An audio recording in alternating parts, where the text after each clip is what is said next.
अब आगे सीन दिखाया जाता है 3 दिन बाद आईसी प्लेन के नीचे अर्थ मदर अल्टर में सब गो इमॉर्टल इकट्ठा हुए थे। ड्रम्स बज रहे थे। शी जोंग आगे आया। शी जोंग कहता है, मैं रॉकमैन ट्राइब का गो इमॉर्टल सी जोंग 4 रेसेस अलायंस ज्वाइन करता हूँ। आज से हम एक साथ सुख दुख शेयर करेंगे।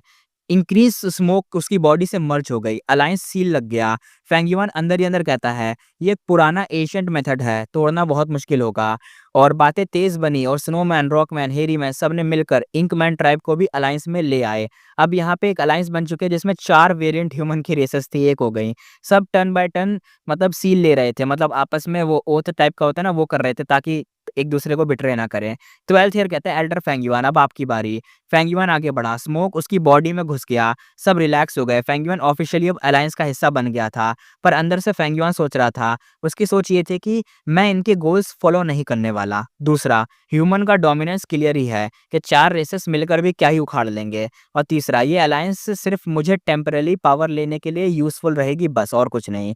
फिर उसने इंकमैन लीडर मो टांग सांग को देखा। फेंगयुआन को याद आया कि अपनी मतलब पिछली लाइफ में वॉर के टाइम इसी इंसान ने इंकमैन ट्राइब को बड़ा एक्सपेंड कर दिया था। और पहले वीक मतलब पहले तो बहुत वीक थे, पर बाद में ना ये इतने बड़े हो गए कि नॉर्थर्न पैस का मतलब अगर 3 हिस्से हैं तो उसमें 1 हिस्सा ये पूरा कंट्रोल करते थे, इतना हिस्सा था समझ जाओ। और 1 ऐसा मान लो कि अगर नॉर्थर्न पैस पता है कितना बड़ा होगा? एक अर्थ जितना बड़ा पूरा नॉर्थर्न पैस होगा।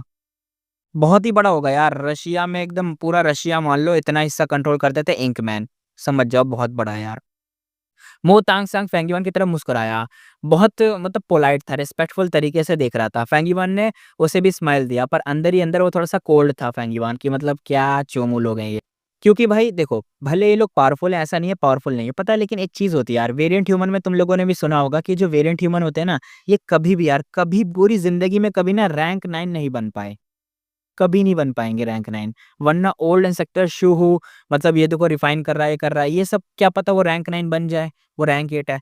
वो ह्यूमन है, लेकिन एक स्टेटस अगर किसी का स्टेटस वेरिएंट ह्यूमन का है तो वो रैंक 9 नहीं बन पाता, ये दिक्कत है। तो ये मतलब यही बात आ जाती है कि ये लोग चाहे कितना ही अलायंस बना लो, कितना ही कुछ कर लो, रैंक 8 और रैंक 9 में कितना डिफरेंस होता है ना? ये मैं अपनी बात बता रहा हूँ, ये इसमें लिखा नहीं है, बस मैंने बता दिया क्योंकि ये पहले पढ़ी भी थी ना हमने, तो वही मैंने अपना ओपिनियन दे दिया। आगे देखते हैं। फेंगयुआन अंदर ही अंदर सोच रहा था। उसकी सोच ये थी कि दुनिया बड़ी है, नए एक्सपर्ट और हर जनरेशन आते रहेंगी। इन्हें कभी अंडरएस्टिमेट नहीं करना चाहिए। उस वक्त नॉर्थर्न टेस्ट में एक तरीके से बवाल चल रहा था। हाई ट्राइब गिर गया, बाइसो ट्राइब ऊपर आ रहा था धीरे-धीरे। शिहू हेवन मतलब हेवन रिवाइन वाला वो कर रहा था। और पीछे 4 वेरिएंट ह्यूमन की अलायंस बन चुकी है। हेरीमैन, स्नोमैन, रॉकमैन, इंकमैन की अलायंस बन गई। उनके पास एक रैंक 8 रॉक ड्रैगन भी था और सबको लगता है फेंगयुआन के पास भी अभी रैंक 8 का एक हेवनली ईगल है, तो वो भी चीज़ है। अलायंस के बाद फेंगयुआन को लॉस भी हुआ था। अब वो नॉर्थर्न आईसी प्लान में ट्रिब्यूलेशन नहीं ले सकता था, जहाँ से उसे रेकलेस सैवेज का ट्रू मीनिंग मिलता था। पर गेन भी बड़ा हुआ था। रॉकमैन, स्नोमैन के साथ ट्रेडिंग खुल गई थी। उसकी मंथली अर्निंग नेक्स्ट लेवल तक बढ़ गई थी। रॉकमैन को गट्स गू की डिमांड इंसानों से ज़्यादा थी। फेंगयुआन ने हाई फैन के ग्रोटो हेवन से मिले रिसोर्स भी बेचकर ह्यूज प्रॉफिट कमाया था। 6th ईयर अंदर ही अंदर कहता है, फेंगयुआन इतना प्रॉफिट ले रहा है, फ्यूचर में इसे रोकेगा कौन? मतलब इसे कैसे रोका जाएगा? 6th ईयर भी रोकना तो उसे पड़ेगा 6th ईयर को, क्योंकि वो स्पाई है यिंग वुल्शी का, तो रोकना तो पड़ेगा, तो कैसे रोकेगा ना? जब निकलने का टाइम आया, श्यूअर कहती है, एल्डर फेंगयुआन इतनी जल्दी जा रहे हो, थोड़ा रुक जाते। फेंगयुआन मुस्कुरा के कहता है, अलायंस बन गई है ना, मुझे लांग स्पिरिट को ना रिपोर्ट देना पड़ेगा। मैं वापस आऊँगा। हॉनेस्टली मुझे यहाँ अच्छा लगा था वैसे। फेंगयुआन के दिल में एक और प्लान था। फ्यूचर में जब कोई वेरिएंट गो इमॉर्टल ट्रिब्यूलेशन फ़ेल करेगा, उसको टाइम पाथ से हेल्प चाहिए होगी, तब वो इमॉर्टल गू के बदले यहाँ पे डील कर लेगा यहाँ पे। तभी शिहू ने अपने हाथ में एक आइटम फेंगयुआन को दे दिया। शिहू थोड़ा-सा शेकी वॉइस में मतलब थोड़ा-सा होता है ना हिचकिचा के, ऐसे कहती है, एल्डर फेंगयुआन इसे मेरी तरफ से एक फेयरवेल गिफ्ट समझ लो। फेंगयुआन ने देखा, ये एक आइस टीयर ड्रॉप था। शिवयर ने फेंगयुआन को आइस टीयर दिया था। ये चीज़ स्नोमैन के लिए लव का एक टोकन थी, पर फेंगयुआन उसे बस एक गू मटेरियल समझ रहा था। फेंगयुआन मुस्कान के साथ कहता है, हाँ, इंटरेस्टिंग चीज़ है। मेबी इसे कोई गू रिफाइन कर लूँगा, पर एक ड्रॉप बहुत कम है। अगर ज़्यादा होती तो यूज़फुल होता। ये सुनकर शिवू का चेहरा थोड़ा-सा बिगड़ गया। उसकी आँखों में आँसू आ गए। बिंगज़ू अंदर ही अंदर गुस्सा था। ये लड़की कितनी हिम्मत करके उसने दिया इस चीज़ को, और ये फेंगयुआन देखो भाई क्या मतलब ही नहीं समझ रहा। इससे ऐसा लग रहा है ना बिंगज़ूओ को, बिंगज़ुओ देखो एक वेरिएंट ह्यूमन है, तो उसे पता है कि ये जो टीयर होता है ना, ये एक एज़ अ लव का टोकन होता है। होता नहीं है कि किसी को तुमने गुलाब दे दिया या लव लेटर या कुछ भी, मतलब होता है ना अफेक्शन शो करना कि मैं तुम्हें पसंद करता हूँ, तो उस चीज़ का अफेक्शन शो करने के लिए ये लोग टीयर देते हैं। अपना टीयर, एक आँसू टाइप का चीज़, तो वो दिया। अब ये चीज़ बंदे तो जानते हैं, इन्हें ऐसा लग रहा है कि फेंगयुआन को नहीं पता कि इस टीयर का क्या मतलब है, इन्हें ऐसा लग रहा है, हो सकता है।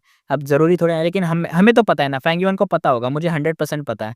फेंगयुआन को 100% पता होगा, लेकिन यहाँ पे ये नाटक करे जा रहा है। पर वो पब्लिक में कुछ नहीं बोलता, बस कह देता है बिंगज़ुओ तेज आवाज़ में, एल्डर फेंगयुआन अगले टाइम एक प्रॉपर स्पार करेंगे। गुस्सा उतार रहा है क्या? फेंगयुआन बस हँसता हुआ चला गया।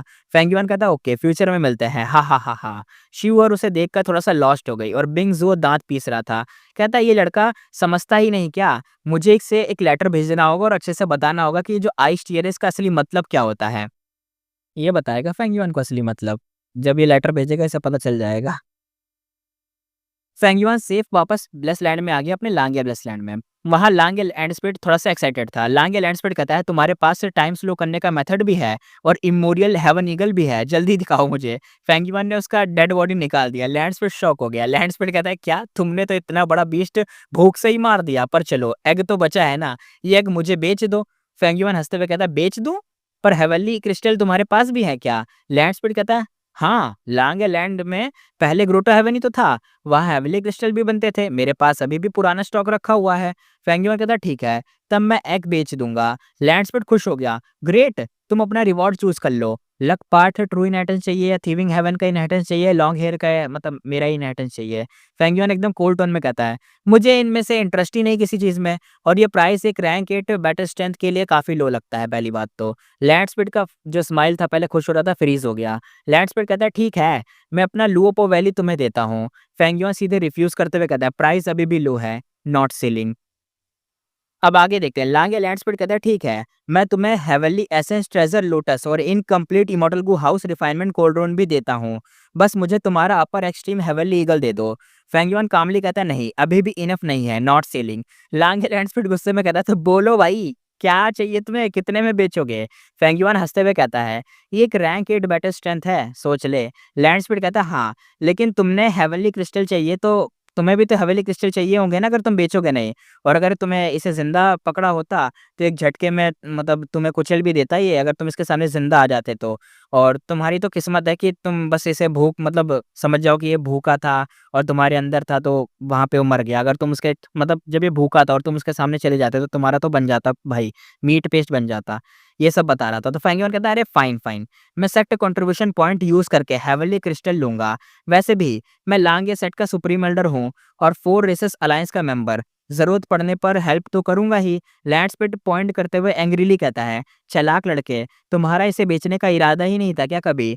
मुझे उलझा रहे हो तुम इसमें।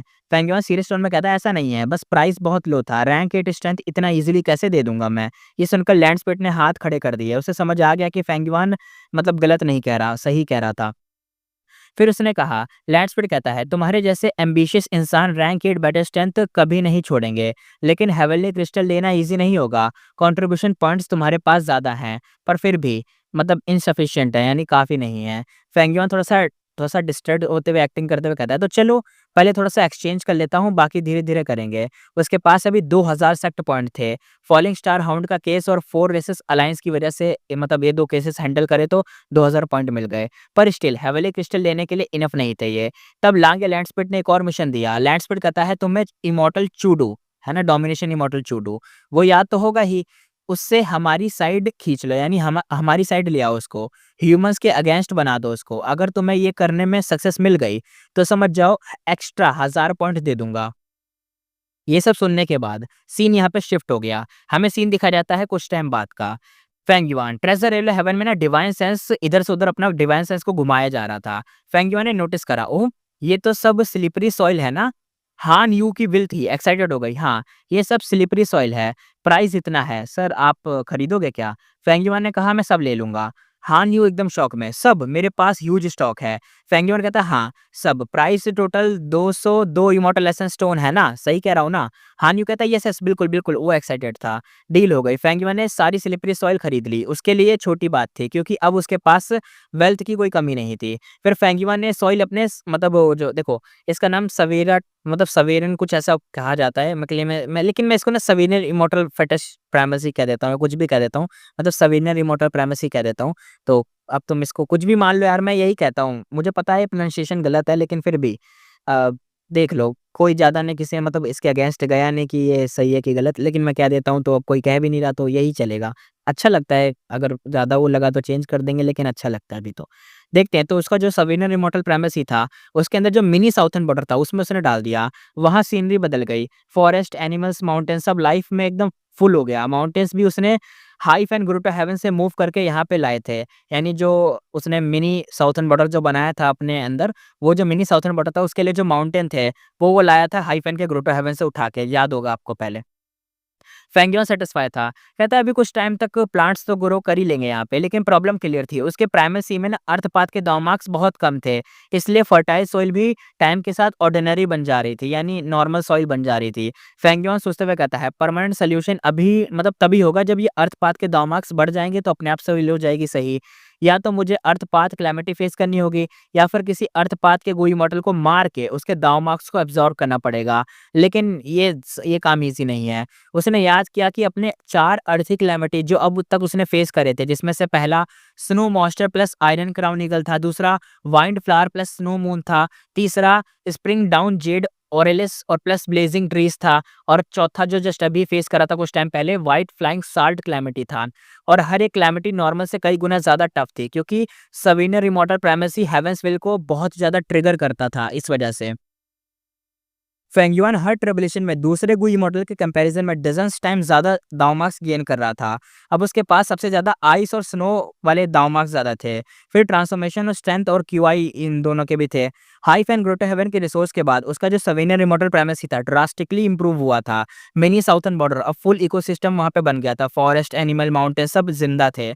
उसके बीच में रेमेंट, heavenly dogs, falling star hound, इन्फेटेंट और इमोरल बीस्ट भी था, यानी बेहोश पड़े हुए भी कुछ चीज़ें थी, और ऊपर से सबसे खास अपर एक्सट्रीम हेवनली ईगल का अंडा भी था। ओवरऑल उसके रिसोर्स अब रैंक 7 पीक लेवल के थे, मतलब उसके बराबर थे कि रैंक 7 पीक लेवल वही मॉडल होगा तो उसके बराबर।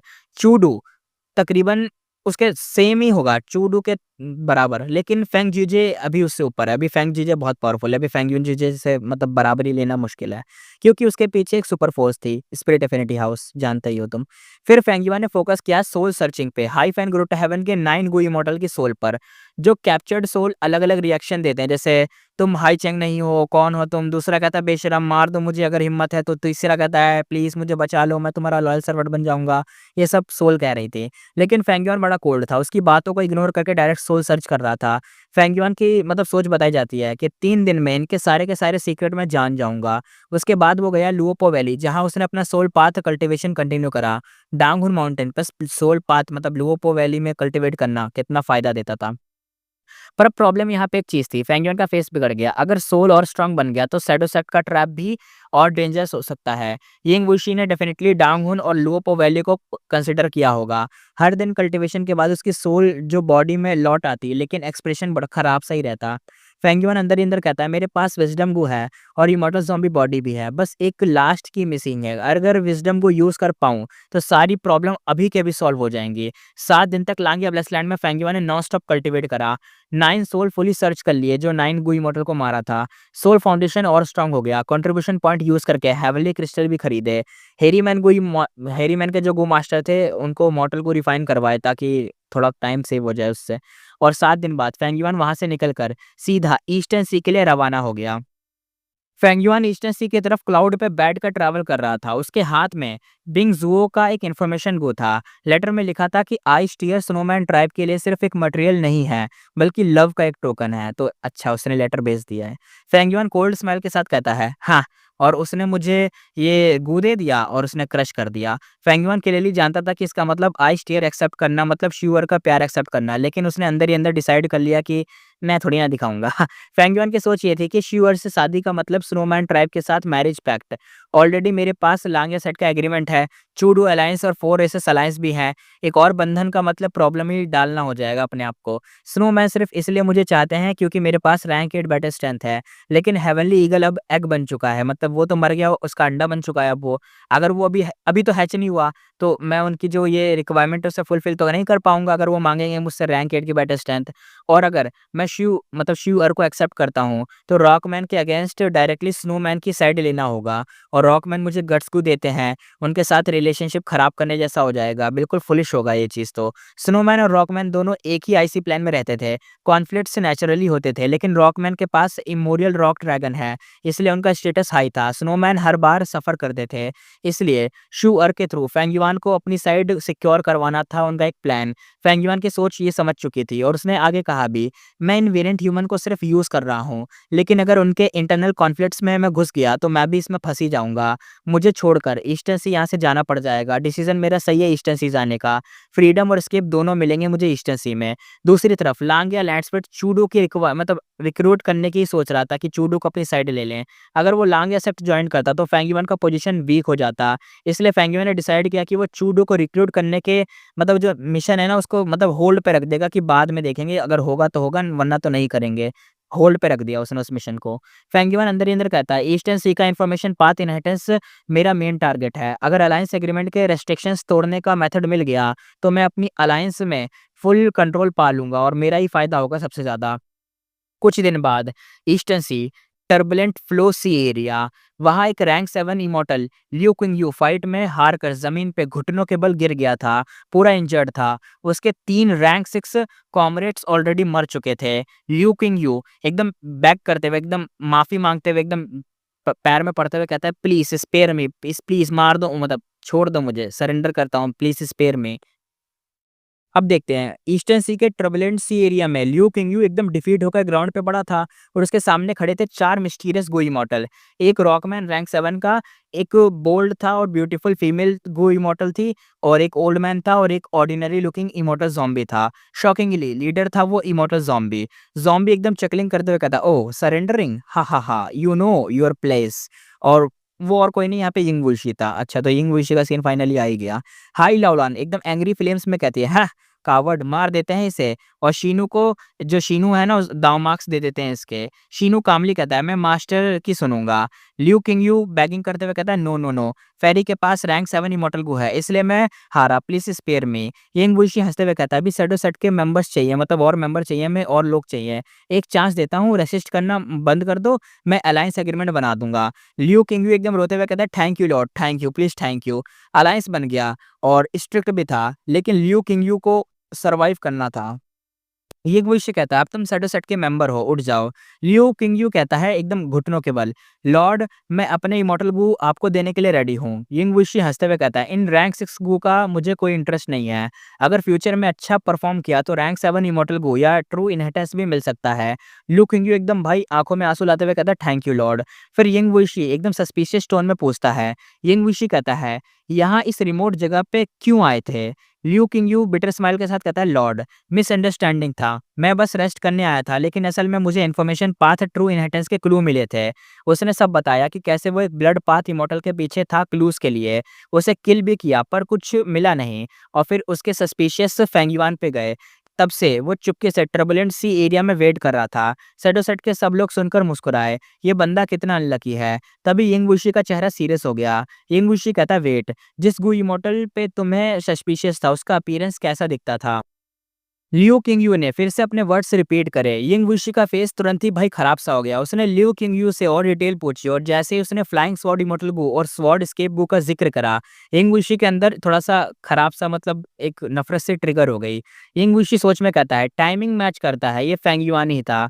उसने स्काई की तरफ देखा और थोड़ा सा हंसा। यिंग वुशी कहता है, हेवेंस विल, तुम चाहते हो मैं और फेंग युआन टकराएं, दोनों में से कोई एक ही मरे? वाह, डबल बेनिफिट होगा, बढ़िया प्लान है। उसने सीक्रेट ट्रांसमिशन भेजा हाई लाओलान को। पहले वो कंफ्यूज हुई, फिर शॉक हो गई। हाई लाओलान सोच के कहती है यिंग वुशी मुझे इतना बड़ा सीक्रेट कैसे शेयर कर रहा है। फिर उसने लॉजिक समझाकर आंसर दिया। हाई लाओलान कहती है तुम सिर्फ गैस कर रहे हो, फेंग युआन मतलब श्योरली यहाँ आएगा क्या, इसका क्या प्रूफ है। यिंग वुशी कोल्ड स्माइल के साथ कहता है तुम हेवेंसविल को नहीं समझती। पहले वो फेंग युआन को ट्रैप करने के लिए इन्फॉर्मेशन पाथ इनहेरिटेंस का प्लान बनाया था।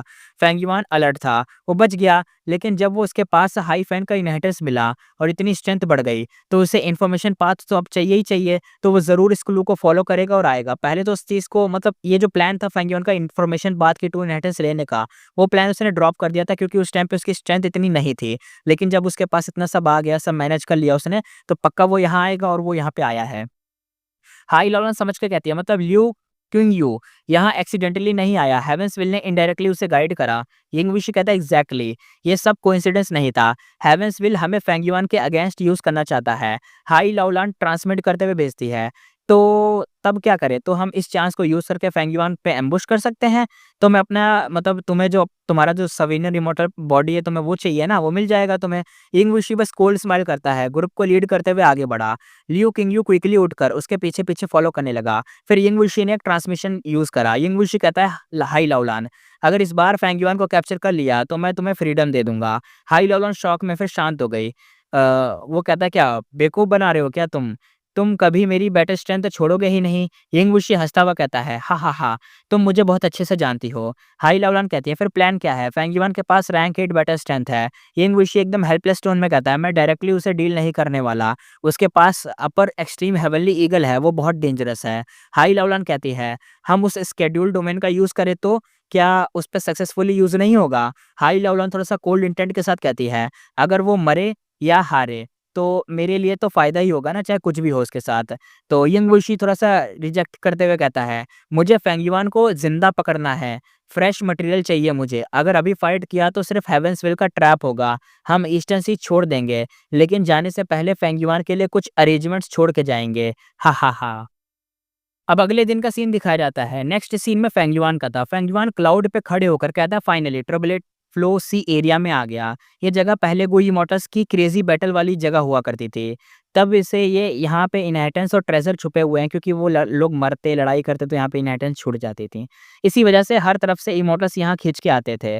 सी सरफेस काम दिख रहा था पर अंदर पूरा मेस था। रैंडम करंट्स थे, यानी मतलब बहाव थे, पैटर्न्स थे, कुछ अलग बहुत अजीब था, कुछ समझ नहीं आता था कि क्या सीन चल रहा है। ऊपर से स्काई एकदम थिक क्लाउड से कवर्ड था जहाँ से सनलाइट प्रॉपर्ली नहीं दिखती थी। इमॉर्टल अक्सर यहाँ डायरेक्शन भी मतलब लूज कर देते थे। फेंग युआन ने डीप सी सांस ली, उसका ऑरा थोड़ा सा फैला, मूव करा। Immortal investigate killer move QI luck sensation. इस मूव से वो उन लोगों को सेंस कर सकता था जिनका फेट या लक उससे क्लोजली कनेक्टेड हो। फेंग युआन सरप्राइज्ड हो गया, ओह ये लोग ऑलरेडी नियर बाय हैं, ट्रिबुलेंट फ्लो सी एरिया के अंदर हैं, वाह। अब सीन दिखाते हैं यिंग वुशी का सी सरफेस पे। यिंग वुशी हंसते हुए कहता है हा हा हा, फेंग युआन अगर ट्रैप में आया तो एटलीस्ट उसकी ग्रोथ डिले तो हो ही जाएगी। पर उसी वक्त उसकी आइस फ्रीज हो गई। यिंग वुशी कहता है केयरफुल, सी में एक डेसोलेट बीस्ट आ रहा है। शीनो कहता है बस एक डेसोलेट बीस्ट ही तो है ना, अटैक करते हैं। बूम आवाज आई, पानी फट गया, उसमें से फेंग युआन खुद ही निकल आया। फेंग युआन रूथलेस स्माइल के साथ कहता है फाइनली तुम्हें ढूंढ ही लिया यिंग वुशी। सब इमोटस एकदम शॉक रह गए। फेंग युआन ने पहले ही अपना अपीयरेंस चेंज कर लिया था, इसलिए वो सब कंफ्यूज भी हो गए थे कि ये था कौन। वो ये देखकर नहीं कंफ्यूज है कि फेंग युआन है, वो ये देखकर कंफ्यूज है कि ये कौन आ गया अचानक से, क्योंकि यहाँ पे वो थोड़ा सा डर गए थे ना, उन्हें ऐसा लगा बीस्ट आ रहा है। पर यिंग वुशी ने लक इंस्पेक्शन इमोटल को यूज करा और तुरंत ही समझ गया कि ये असल में फेंग युआन है। यिंग वुशी पैनिक में कहता है quickly Asian battle formation use करो। शूश आवाज आई, 4 इमोटल्स एकदम से गायब हो गए। सिर्फ यहाँ पे ल्यू किंगयू वहीं पे रह गया। ल्यू किंगयू और फेंग युआन दोनों एक दूसरे की शक्ल देख रहे थे और एकदम एक्सप्रेशनलेस थे। दोनों साइलेंस में एक दूसरे को देखते रहे। फेंग युआन सोचते हुए कहता है इसको पहले खत्म करता हूँ। उसकी कोल्ड गेज देखकर लिंग मतलब लियो किंग यू तो भाई एक तरीके से उसकी फट गई। उसके दिमाग में सिर्फ फ्रस्ट्रेशन था। कहता है कि अगेंस्ट एक rank 6 immortal why the hell are we are running, मतलब सिर्फ ये एक रैंक 6 वाला ही तो बंदा है, हम भाग क्यों रहे हैं। एक रैंक 6 को नहीं मार सकते, हमारे पास 2 रैंक 7 के बंदे थे, 3 रैंक 6 के थे, हम भाग क्यों रहे हैं। पर रियलिटी ये थी कि यिंग वुशी और बाकी सब फेंग युआन की रैंक 8 बैटल स्ट्रेंथ जानते थे कि अपर एक्सट्रीम हेवनली ईगल है इसके पास, इसलिए वो ऑलरेडी डर गए थे और भाग गए थे। फेंग युआन कामली कहता है दिस इज द रियल मतलब एक तरीके से मतलब पावर या डर कह सकते हो, खौफ, फियर ऑफ रैंक 8, उसके बीस्ट का रैंक 8 है ना, उसका रैंक 8 नहीं, फेंग युआन तो रैंक 6 है। और एंड में फेंगयुआन भी जानता है कि इनको भागना तो वैसे था ही, क्योंकि वो जानता है उसके बीस्ट की पावर रैंक 8 है। हालाँकि वो बीस्ट मर चुका है, लेकिन इनको तो लग रहा है कि वो ज़िंदा है। पक्की बात है, वो जो स्पाई था लांग ब्लेस लैंड में 6th ईयर, उसने इन्फॉर्मेशन दे दी थी अपने यिंग बुल्शी को, तो इसलिए यिंग बुल्शी को पता है, तो वो डर भी रहा था। आगे देखते हैं। और उनका भागना भी कॉमन था, फेंगयुआन जानता है। फेंगयुआन सोचते हुए कहता है पहले लिंग ल्यू किंग यू को खत्म करना होगा, उससे इन्फॉर्मेशन मिलेगी और यिंग बुल्शी के बाकी के लोगों के बारे में पता चल जाएगा। अटैक यूज़ करता है sword mark targeting that, sword light निकली, लियू किंगयू तुरंत ही उसे डॉज कर गया। लियू किंगयू बिटर स्माइल के साथ कहता है रैंक 6 होने के बावजूद रैंक 7 इमॉर्टल गो, वो भी स्वॉर्ड पाथ। कुछ राउंड के अंदर ही फेंगयुआन ने उसके मूव्स को समझ लिया। लियू किंगयू रिपीट कर रहा था बार-बार, उसके पास लिमिटेड अटैक थे और एकदम पसीने से भरा हुआ था, क्लियरली डिसएडवांटेज में था। लियू किंगयू शॉक में कहता है नो वंडर यिंग वुशी भाग गया, ये तो मॉन्स्टर है। फिर डेस्परेट होकर लियू किंगयू कहता है follow me if you dare. Green rainbow बन के वो भागता रहा टर्बुलेंट फ्लो सी के एरिया में। फेंगयुआन कोल्ड स्माइल के साथ कहता है तू बच्चा है। इमॉर्टल टेरमॉर्फ ईयर बीस्ट समनिंग, एक बड़ा स्नेक ईयर बीस्ट स्पेस को तोड़कर लियू किंगयू के रास्ता को ब्लॉक कर दिया। फेंगयुआन ने स्वॉर्ड एस्केप यूज करा, तुरंत ही कैचअप करके स्ट्राइक मारा। लियू किंगयू हेवनली इंजर्ड हो गया, बॉडी फट गई, सोल टूट के पीसेस में बिगड़ गई। फेंगयुआन ने सोल सर्च करा और एक क्रूशियल सीन देखा, और जो सोल सर्च करा मतलब एक हिस्सा ही पकड़ा होगा, तो उसमें ये था कि ट्रैप सेटअप का मोमेंट था यिंग वुशी के साथ, यानी वो फेंगयुआन के खिलाफ ट्रैप बिछाना चाह रहे थे। फेंगयुआन सीरियस होके कहता है, हाँ, समझ आ गया। मैं रैंक 8 स्ट्रेंथ रखने लगा हूँ, इसलिए डायरेक्ट फाइट नहीं करी और ट्रैप बना रहे थे मुझे फँसाने का, बहुत बढ़िया। बाकी मेमोरीज़ यूज़लेस थी, रेमेंट सोल डिस्ट्रॉय हो गया। उसके इमॉर्टल प्राइमेसी में गिर के ब्लेस लैंड बन गया और एंट्रेंस ओपन हो गया। फेंगयुआन फोकस था कि एक रेयर चांस है, अभी एंटर करना होगा। क्योंकि लैंड स्प्लिट नहीं होगा ना इस टाइम पे, एकदम से लैंड स्प्लिट नहीं बनता। पहले ब्लेस लैंड गिरता है, फिर कुछ इस बाद लैंड स्प्लिट आ जाता है, लेकिन देखते हैं लैंड स्प्लिट बना या नहीं बना। और तुम सोच रहे होगे कि क्या फ़ायदा होगा? फ़ायदा ये होगा कि यार ब्लेस लैंड मिल गया, इसके अंदर से दाँव मार्क मिल जाएँगे ना, दाँव मार्क का फ़ायदा हो जाएगा, फेंगयुआन एब्ज़ॉर्ब कर लेगा, क्योंकि मरे हुए लोगों का ही ब्लेस लैंड एब्ज़ॉर्ब कर सकता है, फेंगयुआन दाँव मार्क ले सकता है ना इसलिए। अब हमें आगे का सीन दिखाया जाता है, यहाँ पे सीन शिफ्ट होता है, हमें सीन दिखाया जाता है लियू किंगयू के ब्लेस लैंड का सीन। एक duck land speed quack quack कर रहा था, जो फेंगयुआन के वर्ड्स को समझ रहा था। फेंगयुआन हंसते हुए कहता है इनहेरिटेंस लेने की कंडीशन ये है क्या? उसे पता चला कि कंडीशन है फ्लाइंग स्वॉर्ड इमॉर्टल बो, तो वो उसके पास था तो एक्सेप्ट हो गया। डक लैंड स्पीड ने फेंगयुआन को एक्सेप्ट कर लिया, फेंगयुआन ब्लेस लैंड का ओनर बन गया। लेकिन अंदर ऑलमोस्ट सब कुछ खाली था, क्योंकि यिंग वुशी पहले ही सारे रिसोर्स ले चुका था इस डक वाले बंदे से, मतलब इससे। तो फेंगयुआन थोड़ा देखते हुए कहता है बचा फिर क्या है यहाँ पर? तो लैंड स्प्लिट ने उसे एक रेनबो कलर्ड माउंटेन दिखाया। फेंगयुआन कहता है 5 लाइट माउंटेन और 10 कलर्ड ग्रास, वाह! ये रेयर लाइट पाथ रिसोर्स था जो मूव नहीं किया जा सकता था, इसलिए अभी तक यहाँ पे पड़ा था। फेंगयुआन ने बिना टाइम वेस्ट किए पुलिंग माउंटेन इमॉर्टल को यूज करा और पूरा का पूरा माउंटेन अपने मिनी साउथर्न बॉर्डर में शिफ्ट कर दिया। फेंगयुआन रिलीव्ड उसकी सांस लेते हुए कहता है फाइनली कुछ तो मिला यार, फाइनली। पर अंदर से वो जानता था कि इस बैटल में लॉसेस ज्यादा हुए हैं। बाद में उसे डक स्पीड को थोड़ा-सा इन्फॉर्मेशन दिया, ट्रैप के बारे में पूछा, इन्फॉर्मेशन पाथ इनहेरिटेंस के क्लूज़ के बारे में सब पूछा, पता करा। फिर फेंगयुआन ने ऑर्डर दिया कि मतलब एंट्रेंस बिना परमिशन के मेरी ओपन कभी मत करना, और अगर अंदर डेंजर हो तो तुरंत ही ट्रेजर एलो हेवन से मुझे इन्फॉर्मेशन भेज देना। डक स्पिरिट ने इमोशनल गुड बाय दिया। फेंगयुआन ने पीछे मतलब ज़्यादा कुछ बोला नहीं और ब्लेस लैंड से निकल गया। एंट्रेंस बंद होते ही जगह सेफ हो गई और सिक्योर हो गई। फेंगयुआन ने एब्ज़ॉर्ब नहीं करा था इस जगह को, मतलब ये जो पूरा ब्लेस लैंड है इसको एब्ज़ॉर्ब नहीं करा, ऐसे ही छोड़ दिया है। अब आगे देखेंगे। फेंगयुआन के थॉट्स भी बताए जाते हैं। फेंगयुआन सोच रहा था ये रैंक 7 ब्लेसलैंड यूज़फुल होता, पर हॉनेस्टली वैल्यू बहुत कम है। अगर हेवेंसविल चाहे तो इसे डिस्ट्रॉय करने का मतलब 1000 तरीके ढूँढ लेगा और कर भी देगा। अब सवाल था यिंग विशी का पीछा करूँ या ना करूँ? मतलब करा जाए या ना करा जाए? अगर करते हैं तो क्या होगा? अगर ना करें तो क्या होगा? डक स्पिरिट से मतलब इन्फॉर्मेशन तो उससे ले ली थी, तो जो यिंग विशी के साथ 4 और कोई मॉर्टल हैं, तो शीनू जो कि रैंक 7 रॉकमैन अर्थपाथ का बंदा है, हाई लाउलन स्ट्रेंथ प्लस फायर पाथ की बंदी है, ताइबा ancient cloud path plus time path का बंदा हुआ करता था टाइम पाथ का, लेकिन अब टाइम पाथ के गू तो सारे फेंगयुआन के पास है, तो वो क्लाउड पाथ का ही है। और खुद यिंग वुशी जो कि immortal zombie body soul path का है और लोवेस्ट कल्टीवेशन है, बट स्ट्रेंथ सबसे ज़्यादा हाई है, सेकंड हाईएस्ट पावर वही रखता है। शीनू के बाद सेकंड पे शायद यही है। फेंगयुआन कैलकुलेट करते हुए कहता है अगर मेरे पास अभी एक्सट्रीम वाला मतलब हेवनली ईगल होता, अपर एक्सट्रीम हेवनली ईगल, तो तुरंत ही चेस करता, लेकिन अभी तो वो एग है सिर्फ। मेरी स्ट्रेंथ वर्सेस उनका ग्रुप आउटकम सही नहीं होगा। उसने महसूस किया कि जैसे वो ग्रो कर रहा था वैसे यिंग वुशी का भी ग्रुप डेंजरस स्पीड से ग्रो कर रहा था। शैडो सेक्टर टूट चुका था पर अंडरएस्टिमेट करना फुलिशनेस होती।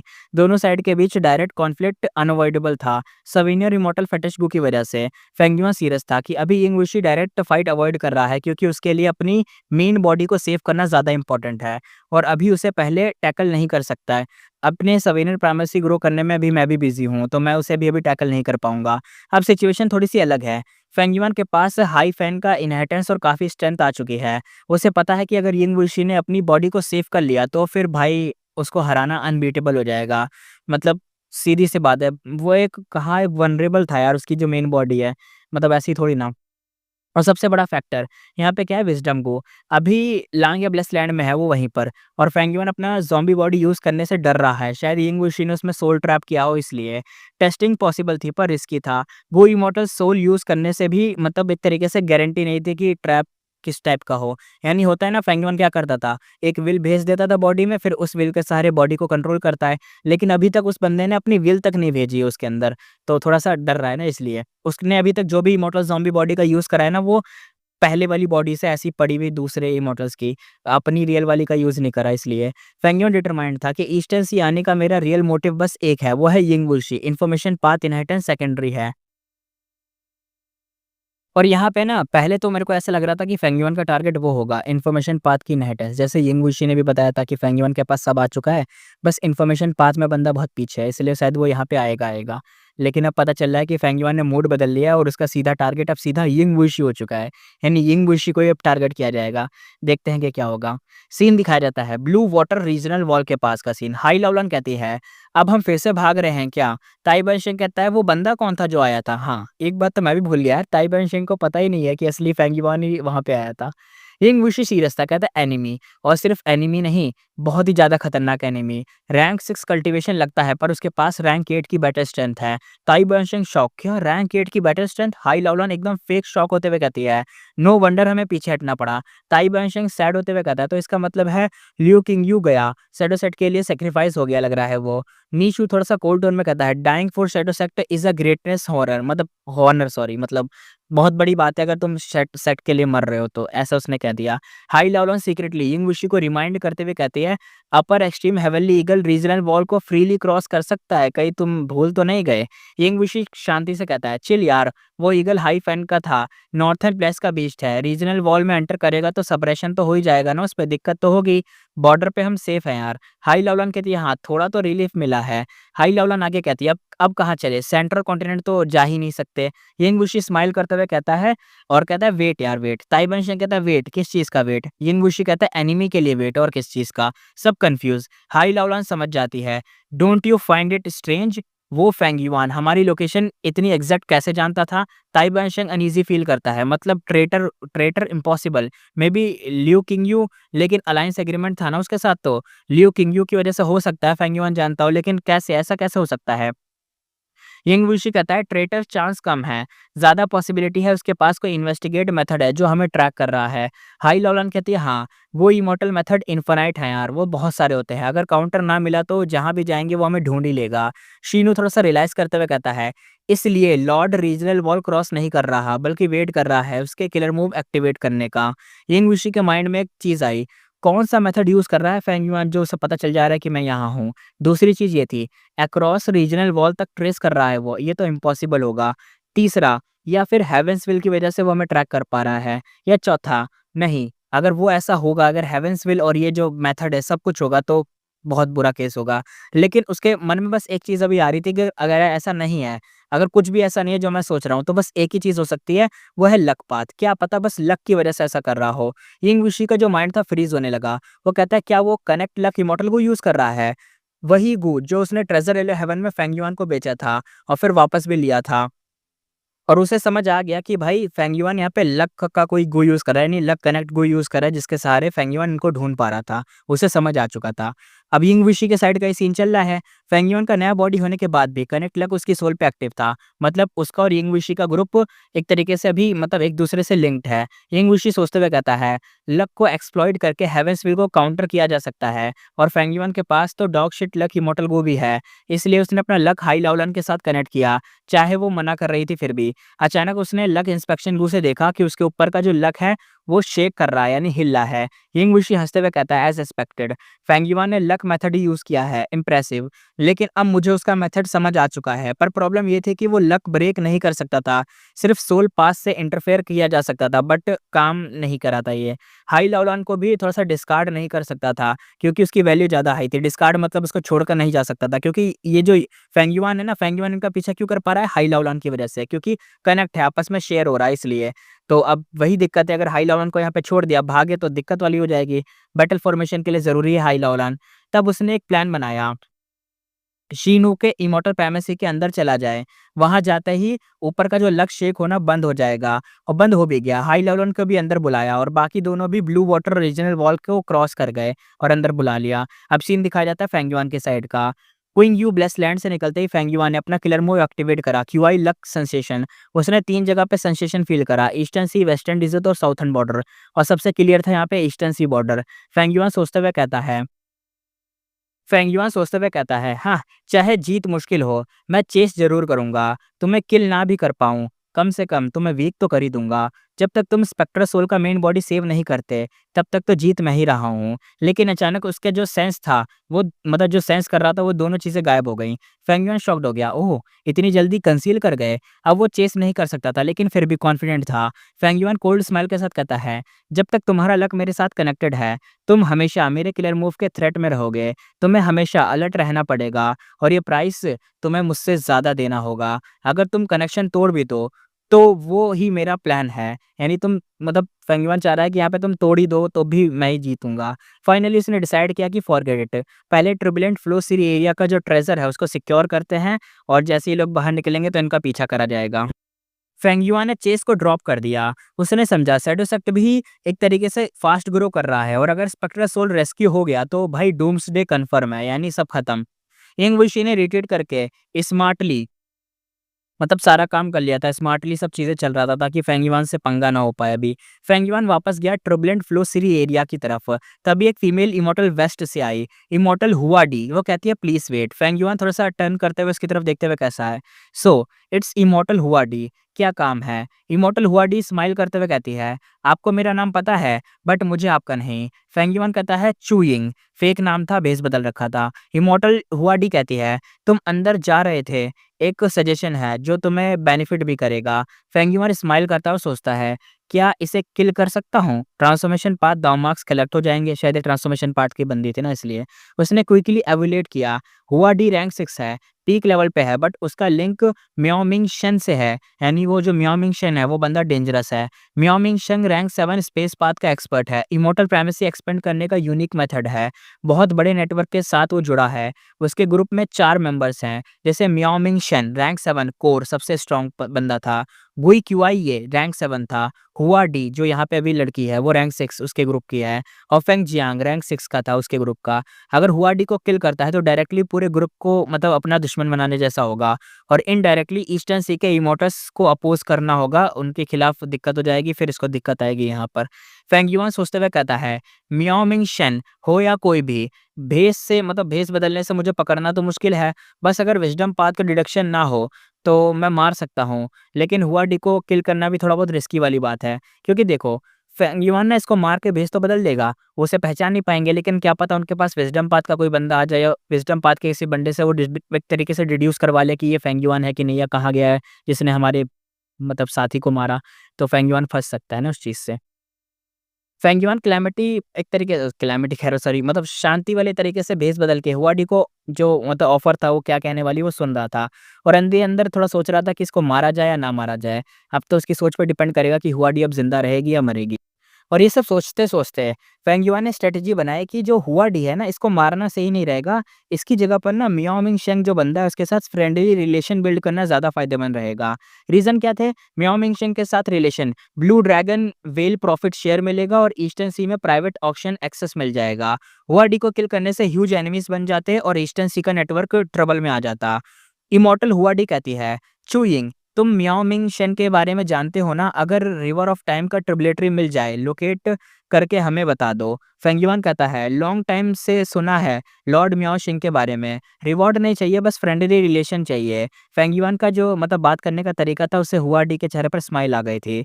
इंटरनल थॉट क्या था फेंग युआन का? अंदर से फेंग युआन ये सोच रहा था कि मियाओ मिंग शेंग के नेटवर्क का यूज़ करूँगा, ब्लड पाथ ओवरलॉर्ड हूँ, बट अभी फ्रेंडली मास्क लगाना ही पड़ेगा। हुआडी के जाने के बाद इन्फोपाथ मॉर्टलगू से हुआडी ने मैसेज भेजा। इमॉर्टल हुआडी इन्फॉर्मेशन के थ्रू कहती है, ब्लड पाथ डेमोनिक इमॉर्टल डिंग क्यूआई आ गया है ट्रबुलेंट फ्लो सी में, डेंजरस है वहाँ, केयरफुल रहना अगर जा रहे हो तो। फेंग युआन कैजुअली इन्फो ले रहा था और अंदर ही अंदर थोड़ा सा मैनिपुलेटिंग सिचुएशन क्रिएट कर रहा था, सोच रहा था कि क्या क्या हो सकता है। अब सीन आगे दिखा जाता है, ट्रबुलेंट फ्लो सी एरिया का एंट्रेंस और करंट्स, यहाँ पे जो वेव्स थी। फेंग युआन फाइनली एंटर्ड हो गया था ट्रबुलेंट फ्लो सी एरिया में। अब यहाँ पे दिखाया जाता है, स्ट्रेंथ पाथ का जायंट हैंड प्लस स्मैश कर दिया कम से कम 10 वेव को। सी का जो वाटर था बड़ा क्योटिक था। ऐसा मान लो तुम अंदर घुसे, अंदर लहरें टाइप की चली जा रही, एकदम भवंडर बने पड़े हैं। तो अंदर घुसते ही फेंग युआन ने एक अटैक करके, एक नहीं मतलब 10 अटैक करके सब कुछ स्टेबल करने की कोशिश करा था। उसको ब्लॉक करा गया येलो स्प्रिंग वाटर से, वो टू स्ट्रॉन्ग था। डिफेंसिव मेथड एक्टिवेट करके फोर्स करा और इमॉर्टल गू को यूज़ करा बचने के लिए। एंटर्ड हुआ पेल व्हाइट इल्यूजन करंट में। उसने विज़डम पाथ के मेथड से यूज़ करा और ब्लॉक कर लिया इल्यूजन्स को और वो सीधा आगे बढ़ा। फिर वो एंटर करा मैग्मा करंट में। एक्सट्रीमली हॉट था और डिफेंस इमॉर्टल के रिमूव ज़रूरत थी, लेकिन इतनी ज़रूरत पड़ गई, इतनी ज़्यादा ज़रूरत पड़ गई कि उसका बहुत सारा एसेंस खत्म होने लग गया। लेकिन फिर भी एसेंस का यूज़ करके वो जैसे-तैसे इसे भी पास कर गया। लास्ट में पहुँचा ब्लैक सोल करंट में, जो कि लेफ्ट में थी, और गोल्ड फ्रेगमेंट करंट थी राइट में। अब आई ऑफ साइक्लोन इफेक्ट की वजह से वो जैसे-तैसे बच रहा था। रेस्टिंग ब्रीफ मतलब अगर बोला जाए तो रेस्ट कर रहा था। अब यहाँ पे सीन क्या था? फेंग युआन सोच रहा था कि if I am not wrong this is the gold fragment current likely from a imperial yellow heaven fragment world. यानी ये जो इसके साथ में राइट और लेफ्ट में है ना, तो यहाँ पे गोल्ड वाला फ्रेगमेंट है, जो कि एक गोल्ड का फ्रेगमेंट है वही 9 हेवन्स थे ना, उसमें से एक जो 9 हेवन था उसका हिस्सा है। तो बेसिकली अभी बंदा एंटर करा है ब्लैक सोल करंट में। ब्लैक सोल करंट के अंदर इसे गोल्ड फ्रेगमेंट मिला है, तो याद रखना इस चीज़ को। तो वहाँ पे देखते हैं क्या होगा। उसने एक्शन लिया और वो सीधा शॉट करता है गोल्ड फ्रेगमेंट करंट में। कलेक्ट करता है कम से कम 500 केजी गोल्ड फ्रेगमेंट और इग्नोर कर देता है बाकी चीज़ों को, जैसे गोल्ड गू या कुछ और चीज़ों को। फिर उसने टाइनी गोल्ड फ्रेगमेंट रिवर मतलब जो वहाँ से कलेक्ट करे, उसे मिनी येलो हेवन में सीनरी के लिए रख दिया, थोड़ा सजाने या रखने के लिए रख दिया, जो उसका इमॉर्टल प्राइमेसी है ना, सेविनियन इमॉर्टल प्राइमेसी, उसके अंदर। स्ट्रैटेजी और ऑब्जर्वेशन ये थी कि करंट्स स्ट्रॉन्गर थे सेंटर में और रेकलेसली अगर मतलब घुस गए तो एंट्री डेंजरस हो जाएगी। और अभी सबसे ज़्यादा क्या इंपॉर्टेंट था, वो था लक। और जैसे-तैसे मतलब फेंग युआन का लक अभी ठीक-ठाक चल रहा है, तो जैसे-तैसे डेस्टिनेशन पे पहुँच रहा था। अब वो सीधा एंटर करा लाइटनिंग वाटर करंट में। ह्यूज था, बहुत बड़ी जगह थी ये, बट बड़ी शांत थी और बॉटम में एक मिनिमाइज़ इमॉर्टल एसेंस यूज़ हो रहा था। मतलब जैसे-जैसे अंदर घुसा जा रहा है ना, तो बहुत कम क्वांटिटी में इमॉर्टल एसेंस यूज़ हो रहा था और जैसे-तैसे निकला जा रहा था। फाइनली कम से कम इतने सारे करंट्स को उसने फॉल मतलब पार करा है। ये जो जगह थी ना टर्बुलेंट फ्लो सी एरिया, इस फ्री एरिया में ना ऐसे मान लो लेयर्स बाय लेयर्स है, यानी एक लेयर को पार करा दूसरी लेयर को पार करा तीसरी, चौथी, पाँचवीं, ऐसी सारी लेयर को पार करके तुम नीचे जा सकते थे। और फेंग युआन अभी पहुँच चुका था लाइटनिंग वाटर करंट में, ह्यूज थी, जैसे-तैसे पार कर गया। तो फाइनली एक दिन, एक रात में वो सीधा empty space with no currents वाले एरिया में पहुँच चुका था, यानी सबसे सेफ जगह पे जहाँ पे उसे जाना था, उस जगह पे पहुँच चुका था फेंग युआन।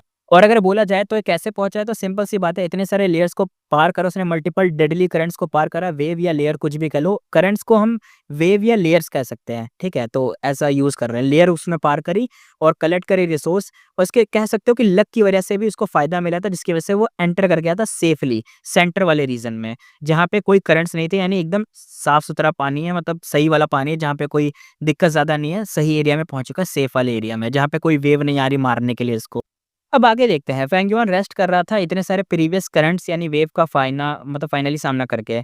एक्शन और ऑब्जर्वेशन ये था कि जायंट ओस्टर इमर्ज हो रहे थे। साइज़ इनका क्या था 4th एलिफेंट जितना था, कम से कम 4 एलिफेंट, और ऑरा बड़ा खतरनाक था, वाइल्ड गोल्ड ऑरा था। एशियन डेसोलेट बीस्ट की इनकी वाइब थी, खतरनाक।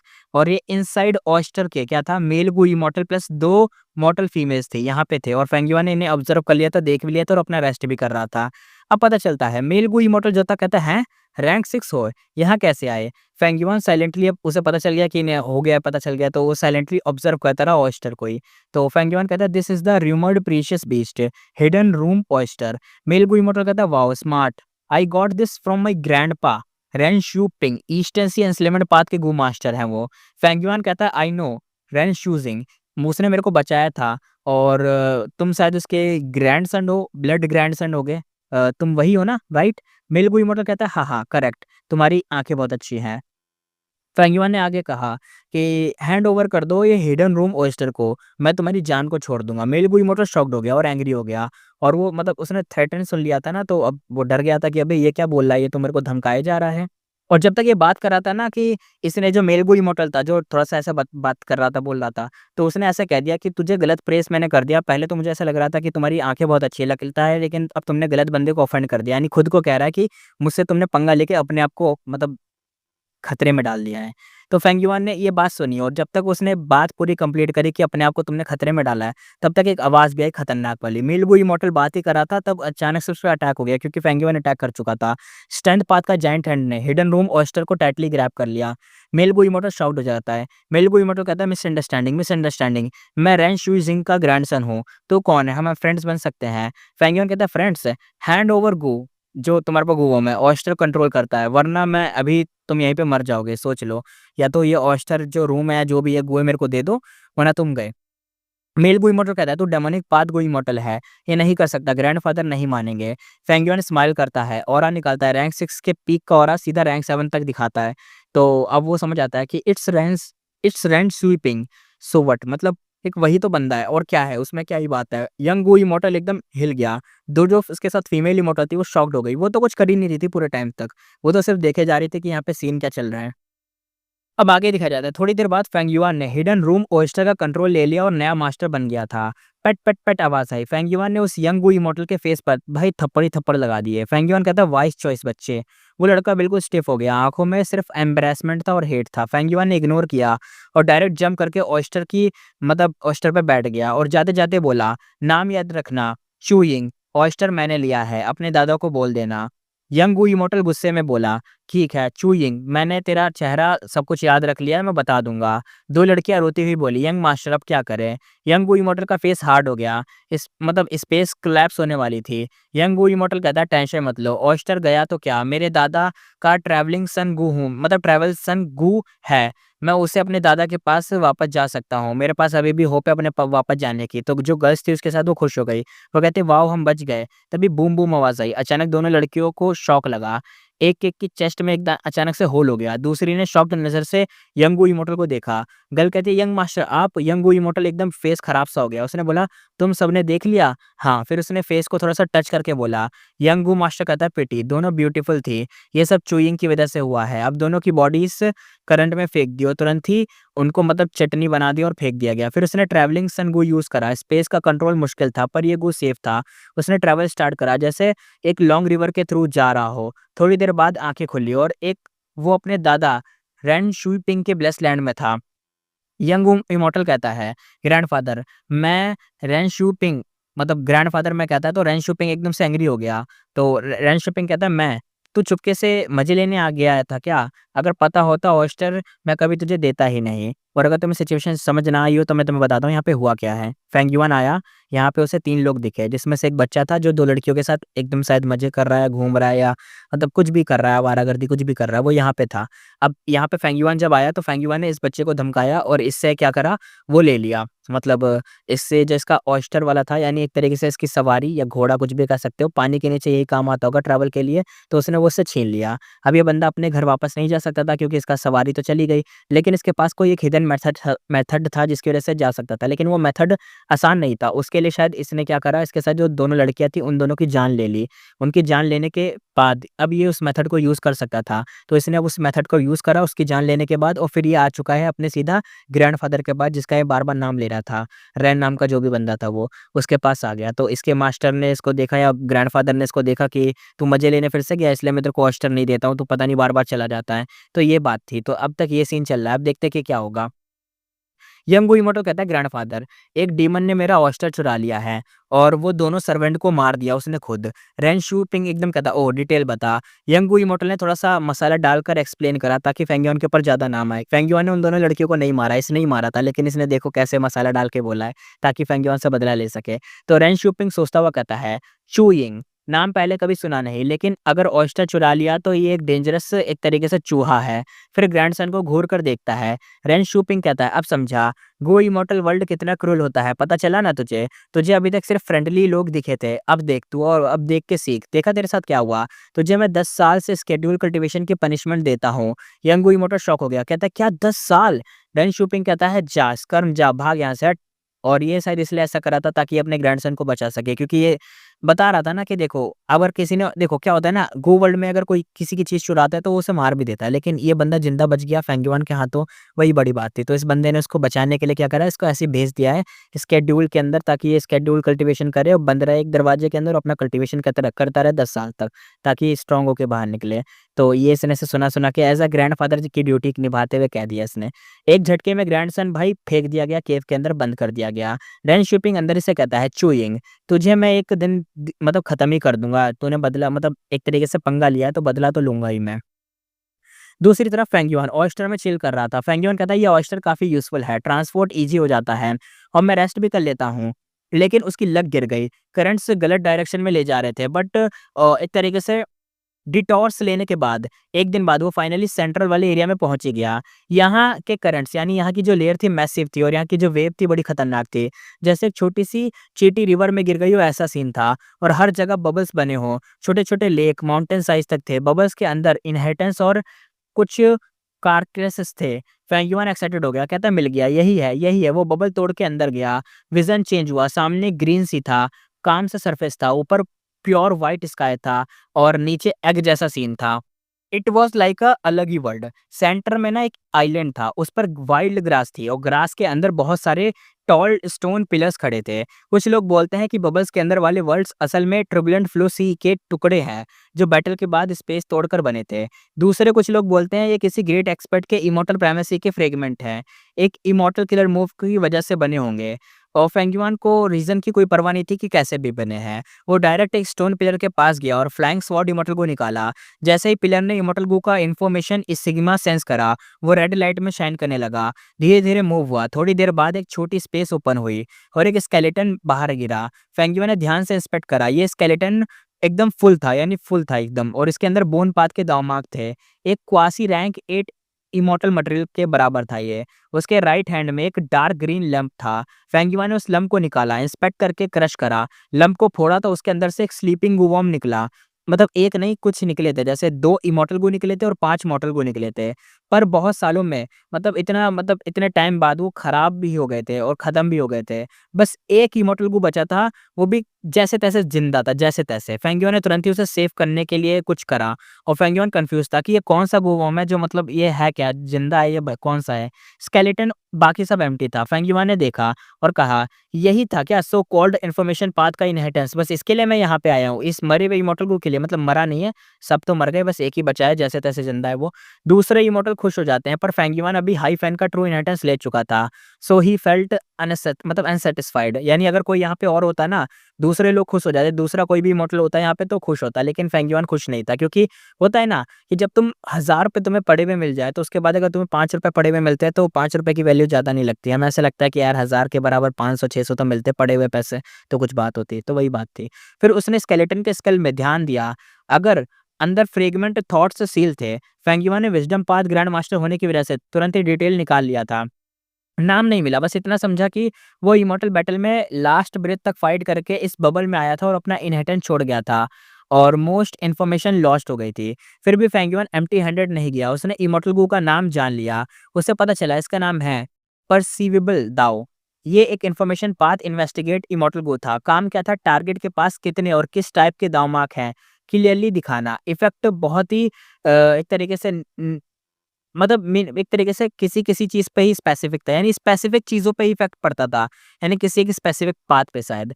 स्केलेटन का असल ओरिजिन भी मिला था, ये एक्चुअली उस इनहेरिटेंस का क्रिएटर का एनिमी था, जो उसने मारा था। क्रिएटर ने अपने थॉट में लिखा था कि स्केलेटन को इमॉर्टल मटेरियल की तरह यूज़ किया जा सकता है, क्योंकि एनिमी के दाव मार्क्स स्केलेटन में प्रिज़र्व्ड हैं। फेंग युआन ने थोड़ा-सा नहीं हुआ, लेकिन उसे लगा कि हाँ, बढ़िया तो है। नॉर्मली गु इमॉर्टल के मरने के बाद जो दांव होते हैं वापस इमॉर्टल प्राइमेसी में चले जाते हैं।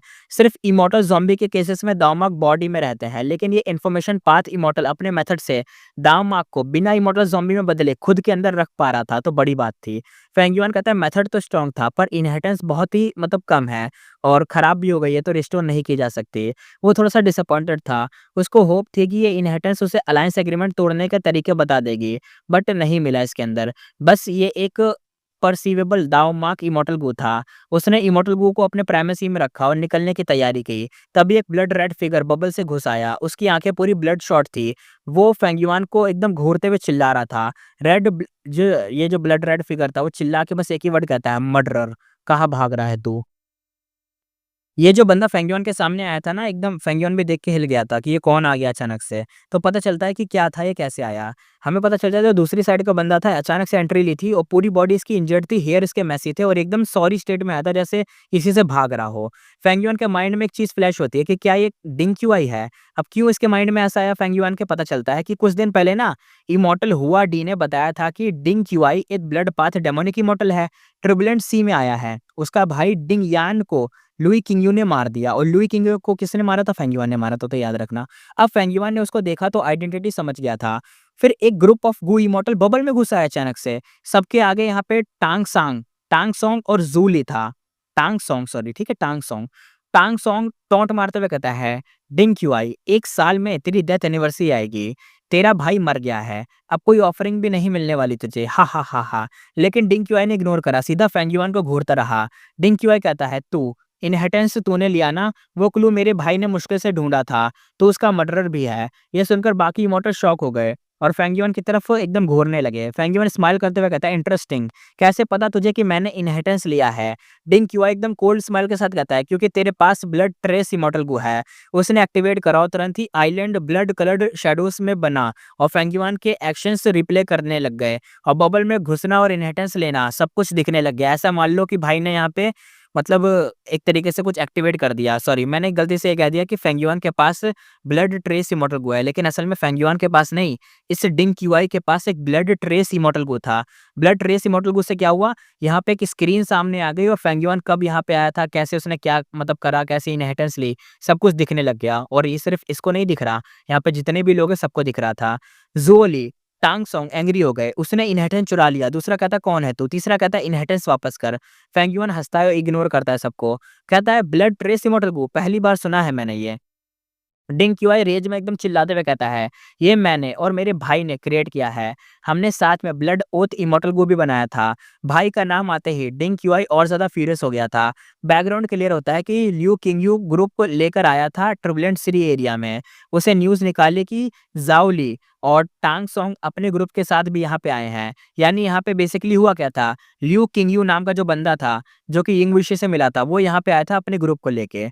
अब यहाँ पे ल्यू किंगयू ग्रुप को लेके आया था, साथ में जो टांग सोंग नाम का बंदा था, ये भी अपने ग्रुप को लेके आया था और सबको लग रहा था कि ल्यू किंगयू के पास क्लूज़ हैं, तो वो सबसे पहले ढूँढ लेगा। लेकिन एक्चुअल में डिंग क्यूआई पहले ही आ गया था यहाँ पे और ब्लड ट्रेस यूज़ करके अपनी अरेंजमेंट को सेट कर दिया था। तब दोनों साइड फाइट हुई। डिंग क्यूआई अकेला होने की वजह से वीक पड़ा और भाग गया। इसी टाइम फेंग युआन बबल में घुसकर इनहेरिटेंस ले गया। फेंग युआन अब एप्रिशिएट करते हुए कहता, "ब्लड ट्रेस काफ़ी इंटरेस्टिंग है। जीनियसेस हर जगह होते हैं, अपने-अपने यूनिक टैलेंट के साथ होते हैं। ब्लड पाथ का सबसे बड़ा नाम हमेशा ब्लड सी एंसेस्टर का रहा है, साथ ब्लड सी ट्रू इनहेरिटेंस के साथ। लेकिन आज के टाइम में ब्लड एक्सपर्ट की लिस्ट करा जाए, यानी अगर देखा जाए लिस्ट करा जाए एक्सपर्ट की बात, तो डिंग क्यूआई और डिंग यान दोनों हाई रैंक रखते हैं इसमें। इन दोनों ने ब्लड ओथ और ब्लड ट्रेस जैसे इमॉर्टल गू को बना दिया, वो भी रिफाइन करा, इतना बढ़िया टैलेंट है इनका। तो ज़ाओ ली और टांग टोंग सांग सीरियस हो गए, कहता है क्या बकवास कर रहा है, इनहेरिटेंस वापस कर तू। दूसरा कहता है ये हमारा था, तू आउटसाइडर होकर चुरा रहा है। उसके लिए इनहेरिटेंस उनका हक था, फेंग युआन ने डायरेक्ट उनका खाना छीन लिया था। फिर दोनों ने डिंग क्यूआई को इग्नोर करके फेंग युआन को टारगेट करना स्टार्ट करा, लेकिन डिंग क्यूआई तेज निकला, सीधा फेंग युआन पे अटैक करा। डिंग क्यूआई कहता है मर्डरर अपनी जान दे दे। फेंग युआन हंसता हुआ कहता है तुम मेरी जान चाहते हो, बट मैं तुम्हारे साथ खेलने वाला नहीं, इनहेरिटेंस सब मेरा है। और सीधा बबल से निकल कर वापस वो जो वेव या करंट या लेयर जो भी कह लो उसमें घुस गया। अब जाओ ली और टांग सोंग चिल्लाते हुए कहता है चेस करो, उससे जिंदा या मुर्दा पकड़ो। सब इमोटल्स उसके पीछे भाग गए, क्योटिक करंट्स में फाइट हो गई थी, हर तरफ से अटैक फेंगियन पे गिर रहे थे। फेंगियुआन ने अपने इमोर्टल को एक्टिवेट करे और डिफेंस के साथ स्पीड बढ़ा दी। स्वॉर्ड एस्केप इमोर्टल के कारण वो फास्ट निकला था और ग्रुप के इमोर्टल बस पीछे छूट गए थे उससे। जाओली कंफ्यूज हो जाता है, कहता है इसके पास काफी फेमिलियर मूव लग रहे हैं। टांग सोंग कहता है सिर्फ इनहेरिटेंस के पीछे वो था तो वो ज्यादा इग्नोर मतलब इन चीजों को इग्नोर करता है, पीछे पे कंटिन्यू करता है, पीछा करता रहता है। साथ ही डिंग यूआई भी चेस में था, आंखें ब्लड रेड हो चुकी थी, क्लियर इंटेंट से भरा हुआ था, एकदम ऐसा लग रहा था फेंगियोन को मार ही देगा, लेकिन क्या बोलने इसका। डिंग यूआई कहता है मर जा, मेरे भाई को रिग्रेटफुल डेथ का बदला मैं तो लूंगा ही तुझसे, तुझे तोड़ कर रख दूंगा। उसका गुस्सा एक तरीके से सैनिटी खा गया था, एकदम होता है ना गुस्से, उसका जो गुस्सा है उसकी सैनिटी को पूरा निगल चुका है। फेंगिवान ने एक बड़े वेव ऑफ अटैक को डॉज किया और ये जो उसके पीछे पड़े हुए लोग थे उनकी वजह से फ्रस्ट्रेटेड भी हो गया था। उसकी मूवमेंट एक तरीके से स्लिप थी, यानी बहुत स्लिप हो रही थी, कोई किलर मूव उसे टच नहीं कर पा रहा था, कैच नहीं कर पा रहा था। इमोर्टल ने बहुत एसेंस वेस्ट करा लेकिन जीरो रिजल्ट हुआ, फेंगियोन को कोई पकड़ नहीं पाया। फिर एक और बबल सामने आया, फेंगियोन तुरंत ही अंदर घुस गया। इमोर्टल शॉक्ड हो गए, वो अंदर गया है। दूसरा कहता जल्दी अनसर्कल करो, यानी जो बबल है उसको घेर लो ताकि वो निकल ना पाए यहाँ से। तीसरा बंदा कहता है पर क्यों, एस्केप करने के बजाय बबल में ही क्यों ना, मतलब क्यों गया वो। सब सस्पिशियस हो गए, सराउंड तो कर लिया लेकिन बब्बर के अंदर एंटर नहीं करा कोई भी बबल में। तब एक ब्लड रेड एरो जैसे फिगर अंदर शूट हुआ। डिंग क्यूआई और उसका जो रिसॉल्व वो बाकी सबसे ज्यादा था, यानी मतलब इसका जो गुस्सा और हेट्रेड थी ना फेंगियोन के लिए, डिंग क्यूआई की वो बहुत ज्यादा थी, इसलिए बिना सोचे समझे उसने सोचा भी नहीं क्या पता है ट्रैप हो सकता है बबल के अंदर। ये लोग तो बाहर रुक गए, समझदार थे, लेकिन ये डिंग क्यूआई भाई इसके अंदर तो गुस्सा उभरा हुआ था, तो एक गुस्से के चक्कर में अंदर ही घुस गया कि जो होगा देखा जाएगा। बाकी इमोर्टल एकदम रेस्टलेस हो गए, सबने पहले टांग सोंग को घुसा मतलब एकदम घुसाया, फिर जाओ ली, फिर बाकी सब भी बबल में चले गए, एकदम भाई साथ में मिलकर घुस गए सारे के सारे। जब वो सारे अंदर चले गए तो आवाज आई स्ट्रेंज, ये जगह कहाँ है, हम एक सिटी में आ गए क्या। वो इमोर्टल कुछ हाउसेस के बीच में आते हैं, हाउसेस एकदम डिजाइन थे पर वॉल टूटी हुई थी जैसे अर्थक्वेक हुआ हो। हर जगह मतलब होता है ना टूटे फूटे मकान टाइप के होते हैं, मतलब टूटी फूटी जगह होती है जहाँ पे कियोस मचा हुआ, ऐसा लगता है ना सब जल वल गया खराब हो गया वैसा था। पूरा सीन एक पुरानी छोड़ी गई सिटी का जैसा लग रहा था। इमोर्टल्स कहते हैं स्ट्रेंज, ये क्या है, सब बिखरा हुआ है यहाँ पे, लगता है यहाँ पे पहले काफी लोग रहते थे, लेकिन इतने बड़े स्केल पे ये वो इमोर्टल नहीं हो सकते, मतलब यहाँ पे सारे मॉर्टल ही रहते होंगे, कभी सुना भी नहीं यहाँ इतने सारे मॉर्टल रहे हों, ये क्या है। सब डिस्कस करते हैं, एक बंदा कहता है वो इमोर्टल जो भागा था कहाँ है, दूसरा कहता है क्या डिंग क्यूआई भी मिसिंग है यहाँ पे, तीसरा कहता है क्या बात करते हो, डिंग क्यूआई तो लॉर्ड टांग सोंग के सामने है, और चौथा बंदा कहता है जो इनहेरिटेंस ले गया था वो तो मिसिंग है ना, पकड़ो उसे, यानी फेंगियोन को कह रहे थे, उससे इनहेरिटेंस निकलवानी है। इमोर्टल्स एक्शन स्टार्ट करने ही वाले थे कि तभी फेंगियोन की आवाज स्काई में घूमती है। फेंगयुआन कहता है सब आ गए हो, परफेक्ट, अब एंजॉय करो, ये तुम्हारी लास्ट मोमेंट है। अचानक स्काई डार्क हो गया, सब ऊपर देखते एक ह्यूज हैंड पूरे स्काई को कवर करके धीरे धीरे नीचे आ रहा था। प्रेशर इतना हैवी था जैसे स्काई गिर रहा हो, सबको एकदम हेल्पलेस फील हुआ। जाउली चिल्लाता है इम्पॉसिबल, ये इल्यूजन है, अगर उसके पास ये पावर होती तो वो हमसे भागता क्यों। इमोर्टल्स मोटिवेट हो जाते हैं, कहते हैं सब एक साथ अटैक करो, ये नकली है। बूम आवाज आई, जाइंट हैंड नीचे आता है, हाउस टूट जाते हैं, कई गो इमोर्टल वहीं पे मर जाते हैं, बस मीट पेस्ट बन के रह जाते हैं। जोल ये मुश्किल से एकदम भाई भागता है, साइड निकलता है, जैसे तैसे निकलता है। सिटी तो खत्म दीवानी रूइंस बन चुकी थी, क्योंकि भाई यहाँ पे तो सिटी में कुछ बचा ही नहीं है। जो थोड़े बहुत सर्वाइव हुए यहाँ पे बच गए जैसे उस जाइंट हैंड से, वो शॉक और फियर में थे। फेंगयुआन सोचता है शैडो सेट का ट्रैप था, कमाल का है, बढ़िया है। वो दोबारा जाइंट हैंड को एक्टिवेट करता है, फिर स्काई डार्क होता है, जाइंट हैंड स्लोली नीचे क्रैश करता है। इमोर्टल्स कहते हैं दोबारा आ रहा है, फिर से आ रहा है, फिर से आ रहा है। बंदा कहता है होल्ड ऑन, ट्रम्प कार्ड निकालो, बस बचा लो अपने आप को अपने ट्रम्प कार्ड से, बस यही मौका है। बूम दोबारा से आवाज आई, ग्राउंड और नीचे एकदम धस गया।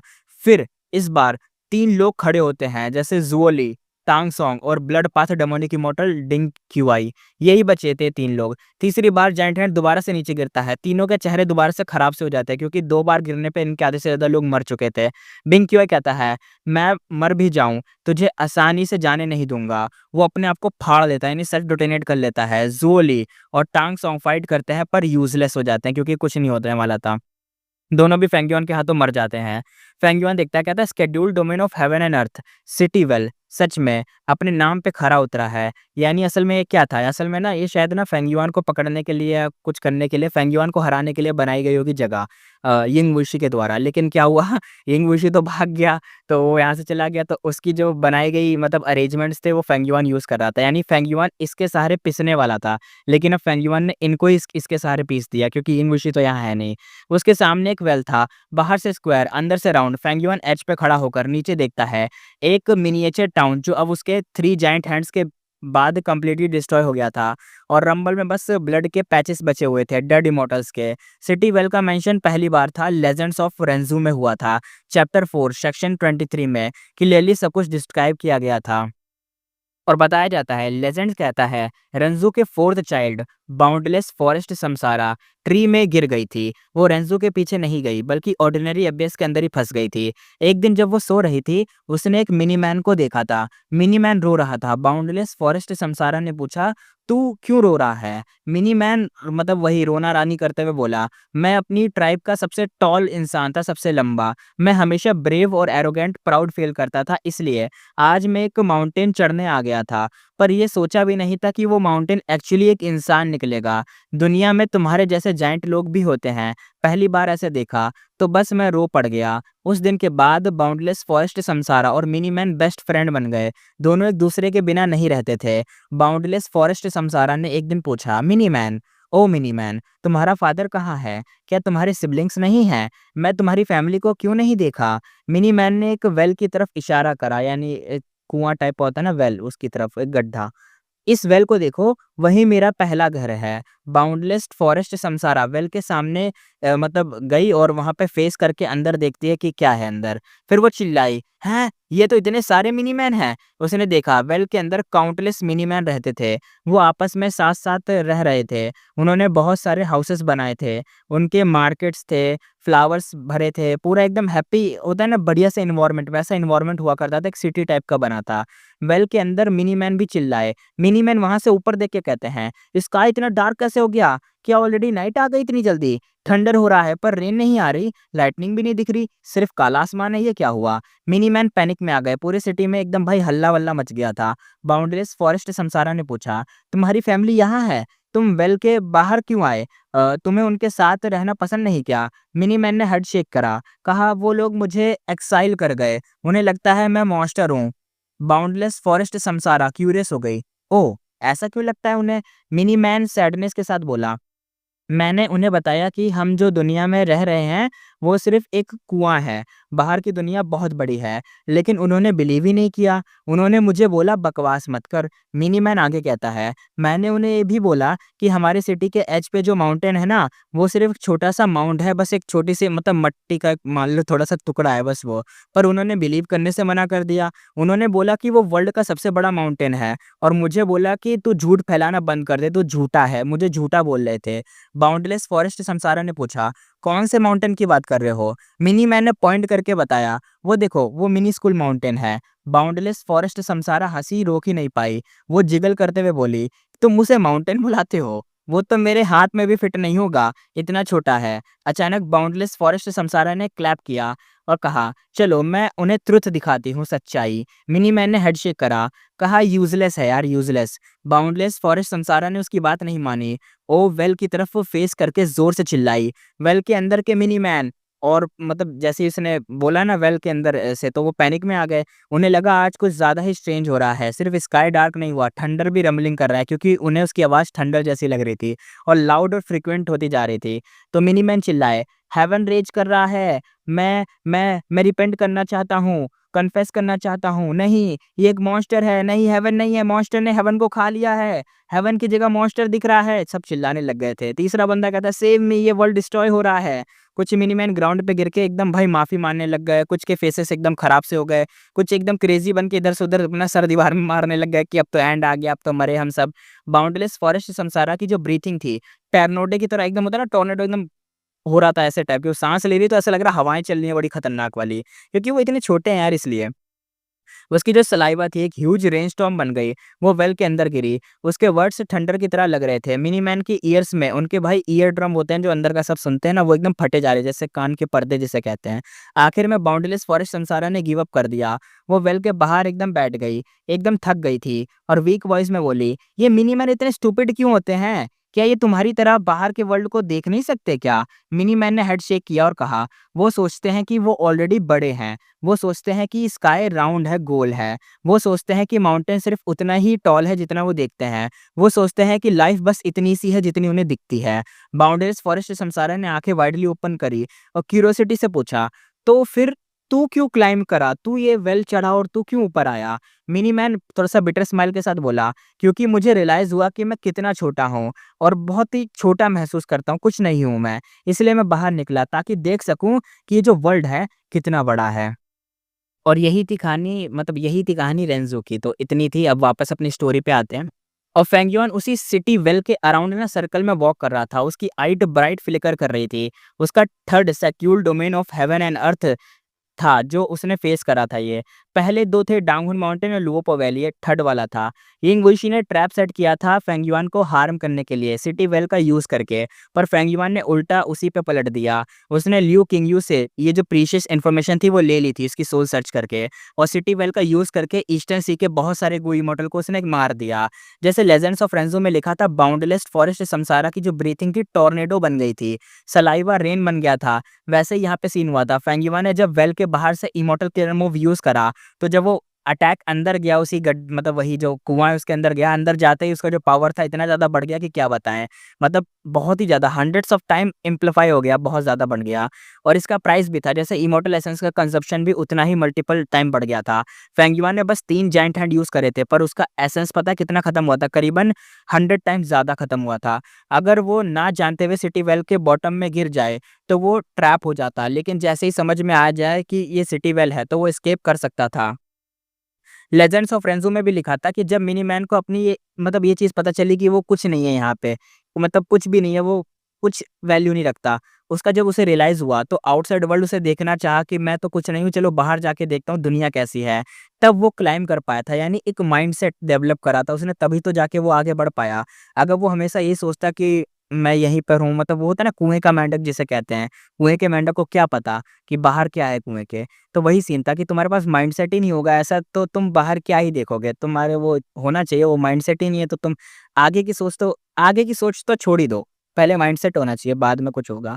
तो एग्ज़िट करना सिटी वेल से दोनों ईज़ी भी नहीं था और हार्ड भी नहीं था। यानी मतलब माइंडसेट है तो कर जाओगे, नहीं है तो नहीं कर पाओगे, सिंपल सी बात है। इसी वजह से यिंग वुशी ने सिटी वेल का यूज़ फेंगयुआन को किल करने के लिए नहीं किया था।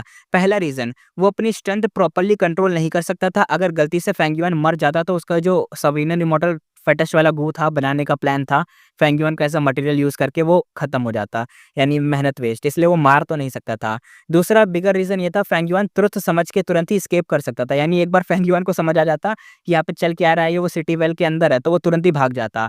अपने एक्सट्रीम हेवनली ईगल का यूज़ करके, क्योंकि हम जानते हैं एक्सट्रीम हेवनली ईगल भाई ग्रोटो हेवन तक को फाड़ के निकल सकता है, साथ में कोई भी बैटलफील्ड किलर मूव को तोड़ के निकल सकता है। हालाँकि वो मर चुका है, लेकिन इन लोगों को ऐसा लगता है वो ज़िंदा है, तो उन्हें तो ऐसा ही लगेगा ना कि फेंगयुआन भाग सकता था। तब यिंग वुशी के पास चांस ही नहीं होता बचने का, फिर फेंगयुआन उसे पेल देता गंदा वाला। इसलिए यिंग वुशी ने सिटी वेल का एक स्टॉलिंग ट्रैप बनाया, किलिंग ट्रैप नहीं, यानी बस फेंगयुआन को ट्रैप करने के लिए, कुछ टाइम तक वहाँ पे रखने के लिए बनाया, ताकि फेंगयुआन वहाँ पे रह जाए और उससे कुछ फ़ायदा निकाल लें। जैसे-तैसे बस उसे फँसा दें, कुछ टाइम के लिए, कुछ फ़ायदा निकल जाए तो भी बढ़िया, वरना एटलीस्ट वो फँस जाए वहाँ पर, ये चाह रहे थे वो। फेंगयुआन अब सिटी वेल को अपना करना चाहता था, क्योंकि ये तो था, देखो यार, सैडोसेट के पास क्या नहीं था? लुओपो वैली, डांगुन माउंटेन नहीं था। हाँ, डांगुन माउंटेन नहीं था, लुओपो वैली थी, वो इनहेरिटेंस थी, वो थीविंग हेवन डिवन वंडरेबल की, और साथ में ये देखो ये सिटी वेल भी है जो रेंजू में मेंशन था, ये वाला। वैसे तो ये ऑर्डिनरी एबिस में होना चाहिए था, ये यहाँ क्या कर रहा है? पता नहीं, समझ ही नहीं आया क्या है। ऑर्डिनरी एबिस यहाँ नहीं है, ऑर्डिनरी एबिस कहीं और है, और ये कहीं और है, मतलब ये सिटी वेल कहीं और है। ये सेट करा गया है, मतलब था तो सैडोसेट का ही, तो यहाँ पे रखा गया है ये। देखते हैं फेंगयुआन इसे अपना बना पाएगा कि नहीं। हालाँकि हुआ इनके साथ ये है कि फेंगयुआन भी इसके अंदर ही घुसा था, वो लोग भी इसके अंदर ही घुसे। वो जो बबल था ना जिसके अंदर घुस के ये लोग यहाँ पहुँचे हैं, तो वो लोग सिटी वेल के अंदर पहुँच गए थे। फेंगयुआन को पता था ये सिटी वेल है, तो जैसे ही वो अंदर घुसा वो तुरंत यहाँ से निकल के चला गया और ये लोग आए तो इन्हें पता ही नहीं है कहाँ आ गए। इन्हें तो ऐसा लगा कि ये सिटी में आ गए, लेकिन ये सिटी वेल में थे और सिटी वेल में थे, फेंगयुआन निकल चुका था, उसने ऊपर से अटैक करा, ये लोग इन लोगों का काम तमाम हो गया। तो क्या बताया जाए, यही सीन था इनके साथ बेचारे क्या बोले। हाँ, अब आगे बताते हैं। फेंगयुआन सिटी वेल को अपना बनाना चाहता था क्योंकि ये डोमेन उसके इमॉर्टल प्राइमेसी को डेवलप करने के लिए ह्यूज हेल्प करता। उसने पुलिंग माउंटेन इमॉर्टल को ट्राई करा पर सिटी वेल सिर्फ थोड़ा-सा शेक हुआ, हिला नहीं। पुलिंग माउंटेन से माउंटेन्स पुल होते थे पर सिटी वेल माउंटेन नहीं था। इसे अर्थ क्यूआई चाहिए थी। फिर फेंगयुआन ने strength path giant hand use करके सिटी वेल को डिग आउट करने का ट्राई करा, पर जैसे ही सिटी हैंड वेल के क्लोज़ आया, वो बबल की तरह श्रिंक हो गया और कुछ ब्रेथ में कंप्लीटली गायब हो गया। फेंगयुआन कहता है लगता है सैडोसेक्ट भी इसे रिलोकेट नहीं कर सकता था। उसने मल्टीपल अटेम्प्ट्स किए पर सक्सेस मिली नहीं। सिर्फ़ पहली बार पुलिंग माउंटेन से थोड़ा-सा शेक कर पाया था, उसके अलावा जो भी कर रहा था उससे कुछ नहीं हो रहा था। फेंगयुआन कहता है पुलिंग माउंटेन इफ़ेक्टिव है बट इनफ नहीं है, मतलब अकेला काफ़ी नहीं है इसको हटाने के लिए। मुझे एक इमॉर्टल क्लियर मूव सोचना पड़ेगा जो सिटी वेल को रिलोकेट कर सके। समझकर उसने टेम्परेरी अभी गिव अप कर दिया। वो वेल के अंदर गया, बॉटम तक जाते ही उसका बॉडी थोड़ा-सा और स्मॉल होता गया एकदम, क्योंकि जितना बॉटम में जाओगे उतना छोटे हो जाओगे। फिर बैटलफ़ील्ड लूट स्टार्ट करी कि जो वहाँ पे लोग पड़े हुए थे। सिर्फ ज़ाओ ली और तांग सॉन्ग के कॉर्प्स कंप्लीट थे। फेंगयुआन ने दोनों को अपने प्राइमेसी में रख लिया, इमॉर्टल प्राइमेसी में, बाकी सबका तो मीट पेस्ट बन हो चुका था, मतलब उनका तो क्या यूज़ होगा, मीट पेस्ट का क्या यूज़ होता है। ब्लड पाथ डेमोनिक इमॉर्टल डिंग क्यूआई ने सेल्फ डिटोनेट किया था, पर उसका ब्लड पाथ इमॉर्टल प्राइमेसी बचा था और बाकी इमॉर्टल के इमॉर्टल प्राइमेसी भी बच गए थे, तो वही बचे थे, बाकी सब तो मीट पेस्ट है। जल्दी ही वेल के अंदर हेवन और अर्थ क्यूआई ब्रस्ट हुई और एक-एक करके ब्लेस्ड लैंड्स बनने लगे। फेंगयुआन ने काफ़ी टाइम स्पेंड किया इनमें एंटर करके एक्सप्लोर करने में। इमॉर्टल गू तो नहीं मिले बट रिसोर्स बहुत सारे मिले जो ईस्टर्न सी कल्टीवेटर के लिए नॉर्मली मिलते थे, वही मिले। ये इमॉर्टल्स लियू किंग यू जैसे गरीब नहीं थे। ज़्यादा मतलब एसेट सेफ बचे हुए थे यहाँ पे, यानी अच्छे खासी चीज़ें इनके पास थी। सिर्फ डिंग क्यूआई का सब कुछ डिस्ट्रॉय हो गया था पर फेंगयुआन एक ब्लड पाथ ग्रैंड मास्टर था। उसके अटेनमेंट इतने हाई थे कि वो डिंग क्यूआई के ब्लेस्ड लैंड को एकदम भाई पूरा का पूरा समा सकता था, अपने प्राइमेसी में एकदम समा लेगा, ऐसा कर सकता था। अपने प्राइमेसी का साइज़ बढ़ा सकता था इसको समा कर, इतना कुछ। कुछ ब्लेस्ड लैंड में लैंड स्पीड थे, कुछ में नहीं थे। जिसमें लैंड स्पीड नहीं थे, फेंगयुआन ने उन्हें डायरेक्टली एकदम एब्ज़ॉर्ब कर लिया। और जिसमें स्पिरिट थे, उन्हें मास्टर मानना पड़ता था, वरना वो सब रिसोर्स क्लेम नहीं कर सकते। मतलब रिसोर्स नहीं क्लेम कर सकता ना इसलिए।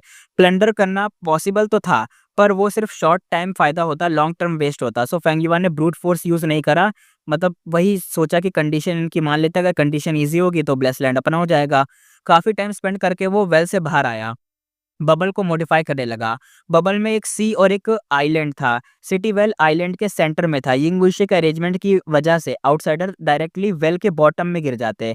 यानी जब भी कोई बबल में एंटर करेगा तो सीधा वो पहले बाहर की दुनिया में नहीं आएगा, वो सीधा वेल के अंदर गिरेगा, इसलिए। पर फेंगयुआन के पास लियू लियू किंगयू की इन्फो थी, इसलिए वो फँसा नहीं। उसने ट्रैप का यूज़ करके, उसे पता था ये सिटी वेल है, तो वो वहाँ से निकल गया और जो यहाँ पे आए उन्हें तो पता नहीं था, वो मर गए।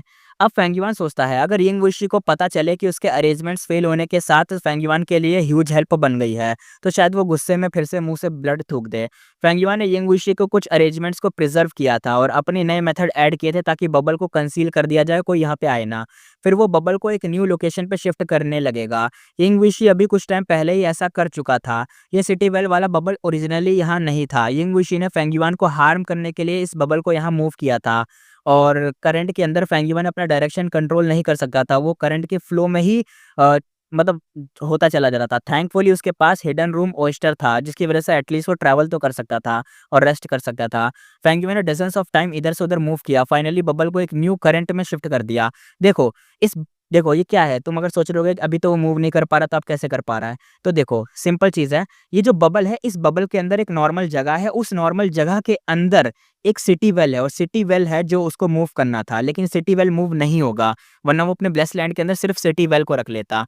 लेकिन सिटी वेल जिस जगह पर है और उस जगह को बबल के अंदर रखा गया, तो पूरे बबल को ही उठा के इधर से उधर कर रहा था। बबल को वो अपने पास नहीं रख सकता अपने ब्लेस्ड लैंड के अंदर, यानी अपने इमॉर्टल प्राइमेसी के अंदर, लेकिन वो बबल को इधर से उधर मूव तो कर सकता है, जैसे यिंगवुशी ने करा था, तो वो वही कर रहा था। पर इस प्रोसेस में यिंगवुशी के मतलब कंपैरिज़न में 10 गुना ज़्यादा इमॉर्टल एसेंस से टाइम स्पेंड भी हो रहा था। काम कंप्लीट करके फेंगयुआन ने एक डिटॉर लेके यिंगवुशी का फॉर्मर कैंप मतलब वही करा जो उसने करा था। अरे क्या कहते हैं उसको, मतलब काम कंप्लीट करा और उसने डिटॉर लेके यिंगवुशी के फॉर्मर कैंप गया, जहाँ पे मतलब वो पहले रहा करता था, शायद रहता था। शायद इसको इन्फॉर्मेशन मिल गई होगी उसके ही सोल सर्च से। वहाँ भी एक बबल में एक आइलैंड था। फेंग युआन ने अंडरग्राउंड तक गया, पर रिग्रेट पूल ऑलरेडी मतलब एक तरीके से डिसमेंटल हो चुका था। यानी अच्छा, तो यहाँ पे रिग्रेट पूल हुआ करता था, लेकिन रिग्रेट पूल भी शायद अब यहाँ पे नहीं है। सारे सराउंडिंग वो फॉर्मेशन भी मिसिंग थे, यानी यहाँ पे यिंगवुशी सब उठा के ले गया था। इवन रिवर ऑफ टाइम का ट्रिबुलेटरी जो शैडो सेक्टर ने वहाँ रखा था, वो भी गायब था। यही ट्रिबुलेंट फ्लो सी का स्पेशल नेचर था। हर करंट कंसिस्टेंटली चेंज और मूव करता रहता था, ये मतलब ट्रिबुलेटरी। लेकिन अब शैडो सेक्टर ने यहाँ से हटा दिया था ये चीज़ तो। फेंग युआन ने कहा, पर इतना ही इनफ है मिंग, यहाँ पे मियाओ मिंग शेंग के साथ रिलेशनशिप बनाने के लिए, यानी फ्रेंडशिप होती है ना रिलेशन बनाने के लिए। उसने अपना इन्फॉर्मेशन पाथ मॉडल को यूज़ करा और ट्रेजर रिले हेवन के थ्रू मैसेज भेज दिया। शायद ये उसको मैसेज भेज रहा है मियाओ मिंग शेंग के साथ फ्रेंडशिप बनाने के लिए। लेकिन सच में यार, शैडो सेक्टर को देख रहे हो, इसके पास रिवर ऑफ टाइम का ट्रिबुलेटरी है, साथ में रिग्रेट पूल था, साथ में ये सिटी वेल था, लुओपो वैली था, थिविंग हेवन की इनहेरिटेंस थी, और भी पता नहीं कितने बढ़िया-बढ़िया वो क्या कहते हैं ज़ॉम्बी अलाइंस जो कि नॉर्थर्न प्लेन में थी, उसके अंदर अर्थ ट्रेंच था। अर्थ ट्रेंच के अंदर एक फॉर्मेशन थी जहाँ पे रैंक 88 लेवल के मतलब मटेरियल रखे गए थे। वो भी तुम्हें कितना सारी चीज़ें भाई, सच में हज़ार सालों का मतलब अरेंजमेंट ऐसी हल्के में लेने वाली चीज़ नहीं है, बहुत तगड़ी चीज़ है। हज़ार भी शायद मैंने कम कह दिया, हज़ार नहीं वो लाख था, लाखों सालों का।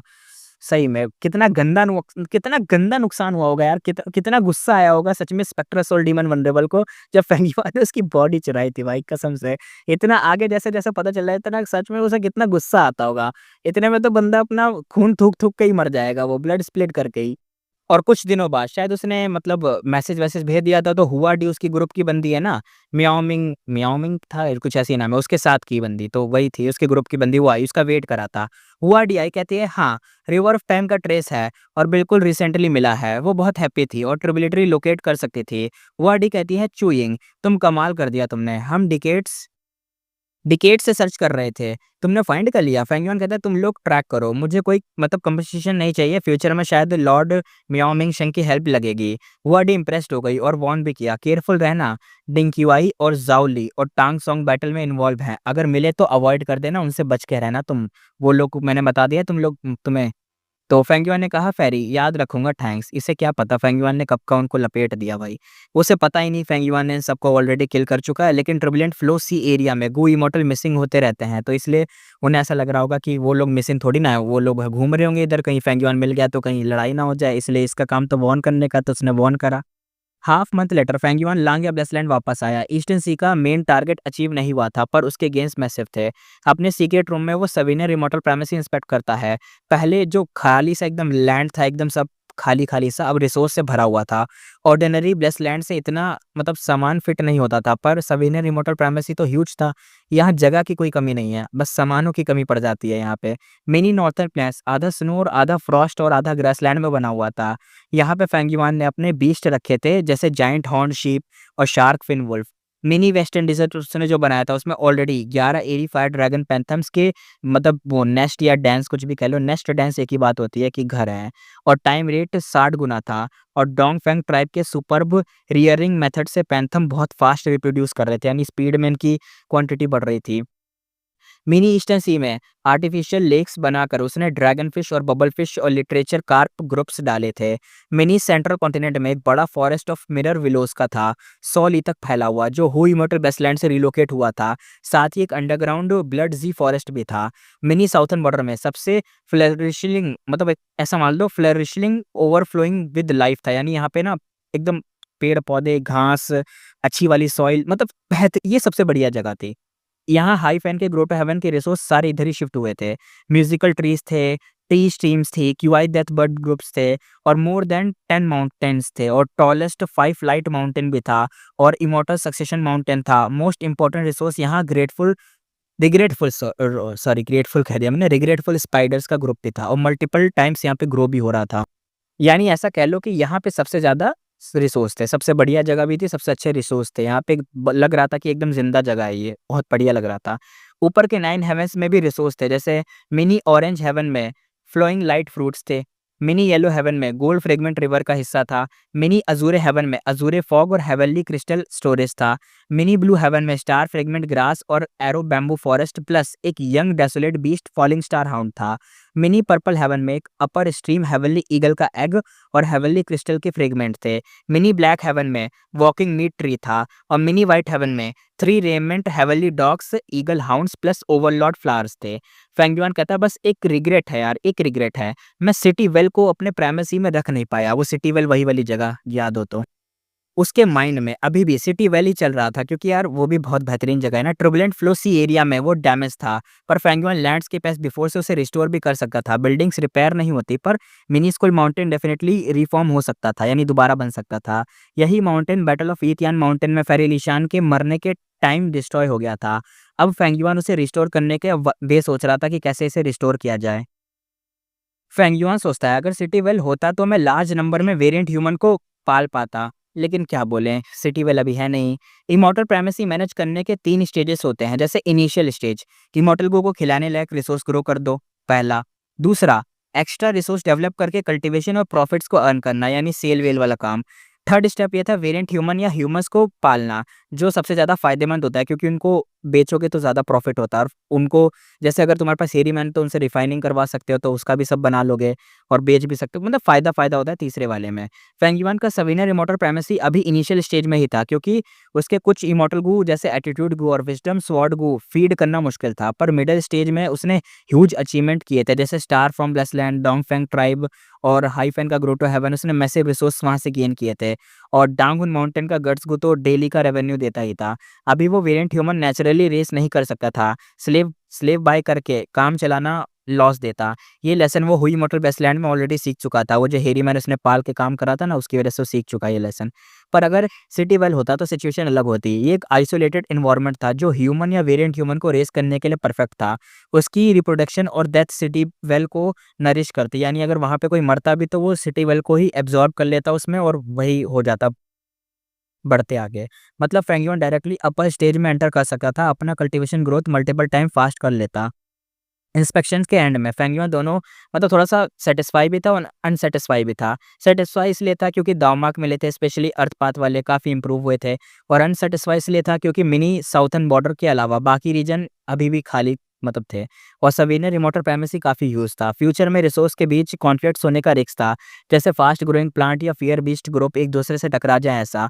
स्मॉल ब्लेसलैंड में ये कॉन्फ्लिक्ट ईज़िली एडजस्ट किए जा सकते थे, पर फेंगयुआन का प्राइमेसी इतना बड़ा था कि अगर अ, ज़रा भी लेट से रियलाइज़ हुआ तो तब तक तो हैवी लॉस हो जाएगा, जब तक फेंगयुआन उस जगह पे पहुँचेगा। इसलिए फेंगयुआन डिसाइड करता है कि अभी से फोरसाइट के साथ प्लानिंग करनी पड़ेगी। सवीनर रिमोटर प्राइमेसी मैनेज करना सिंपल नहीं था। करंट और फ्यूचर दोनों को चीज़ों को ध्यान में रख के आगे बढ़ना ज़रूरी होगा। और एंड में कंक्लूजन में फेंगयुआन का जो सवीनर इमॉर्टल प्राइमेसी था काफ़ी ग्रो कर चुका था, लेकिन अभी भी डेवलपमेंट बहुत बाकी था। ये प्राइमेसी इतना ह्यूज था कि 5 रीजन प्लस 9 हेवंस को भी फिल करना मुश्किल था। सिर्फ 2% तक अभी कंप्लीट हुआ था, बाकी अभी भी मैसिव प्रोजेक्ट बाकी था। फेंगयुआन सोचता है अगर मैं खुद एक्सपीरियंस ना किया होता तो बिलीव ही नहीं करता कि ऐसा इमॉर्टल प्राइमेसी भी एग्जिस्ट करता है। स्पेक्ट्रल सोल डीमन वनरेबल और शैडो सेक्टर ने लाखों साल इसके लिए प्लान किया था और मैंने उसे छीन लिया। अब कॉन्फ्लिक्ट कभी सॉल्व तो होगा नहीं। फेंगयुआन आगे सोचता है पिटी है, यिंग वुइशी के ग्रुप को डैमेज तो दिया पर उनका बेस शेक नहीं कर पाया। सीक्रेट रूम में वो क्वाइटली बैठा था।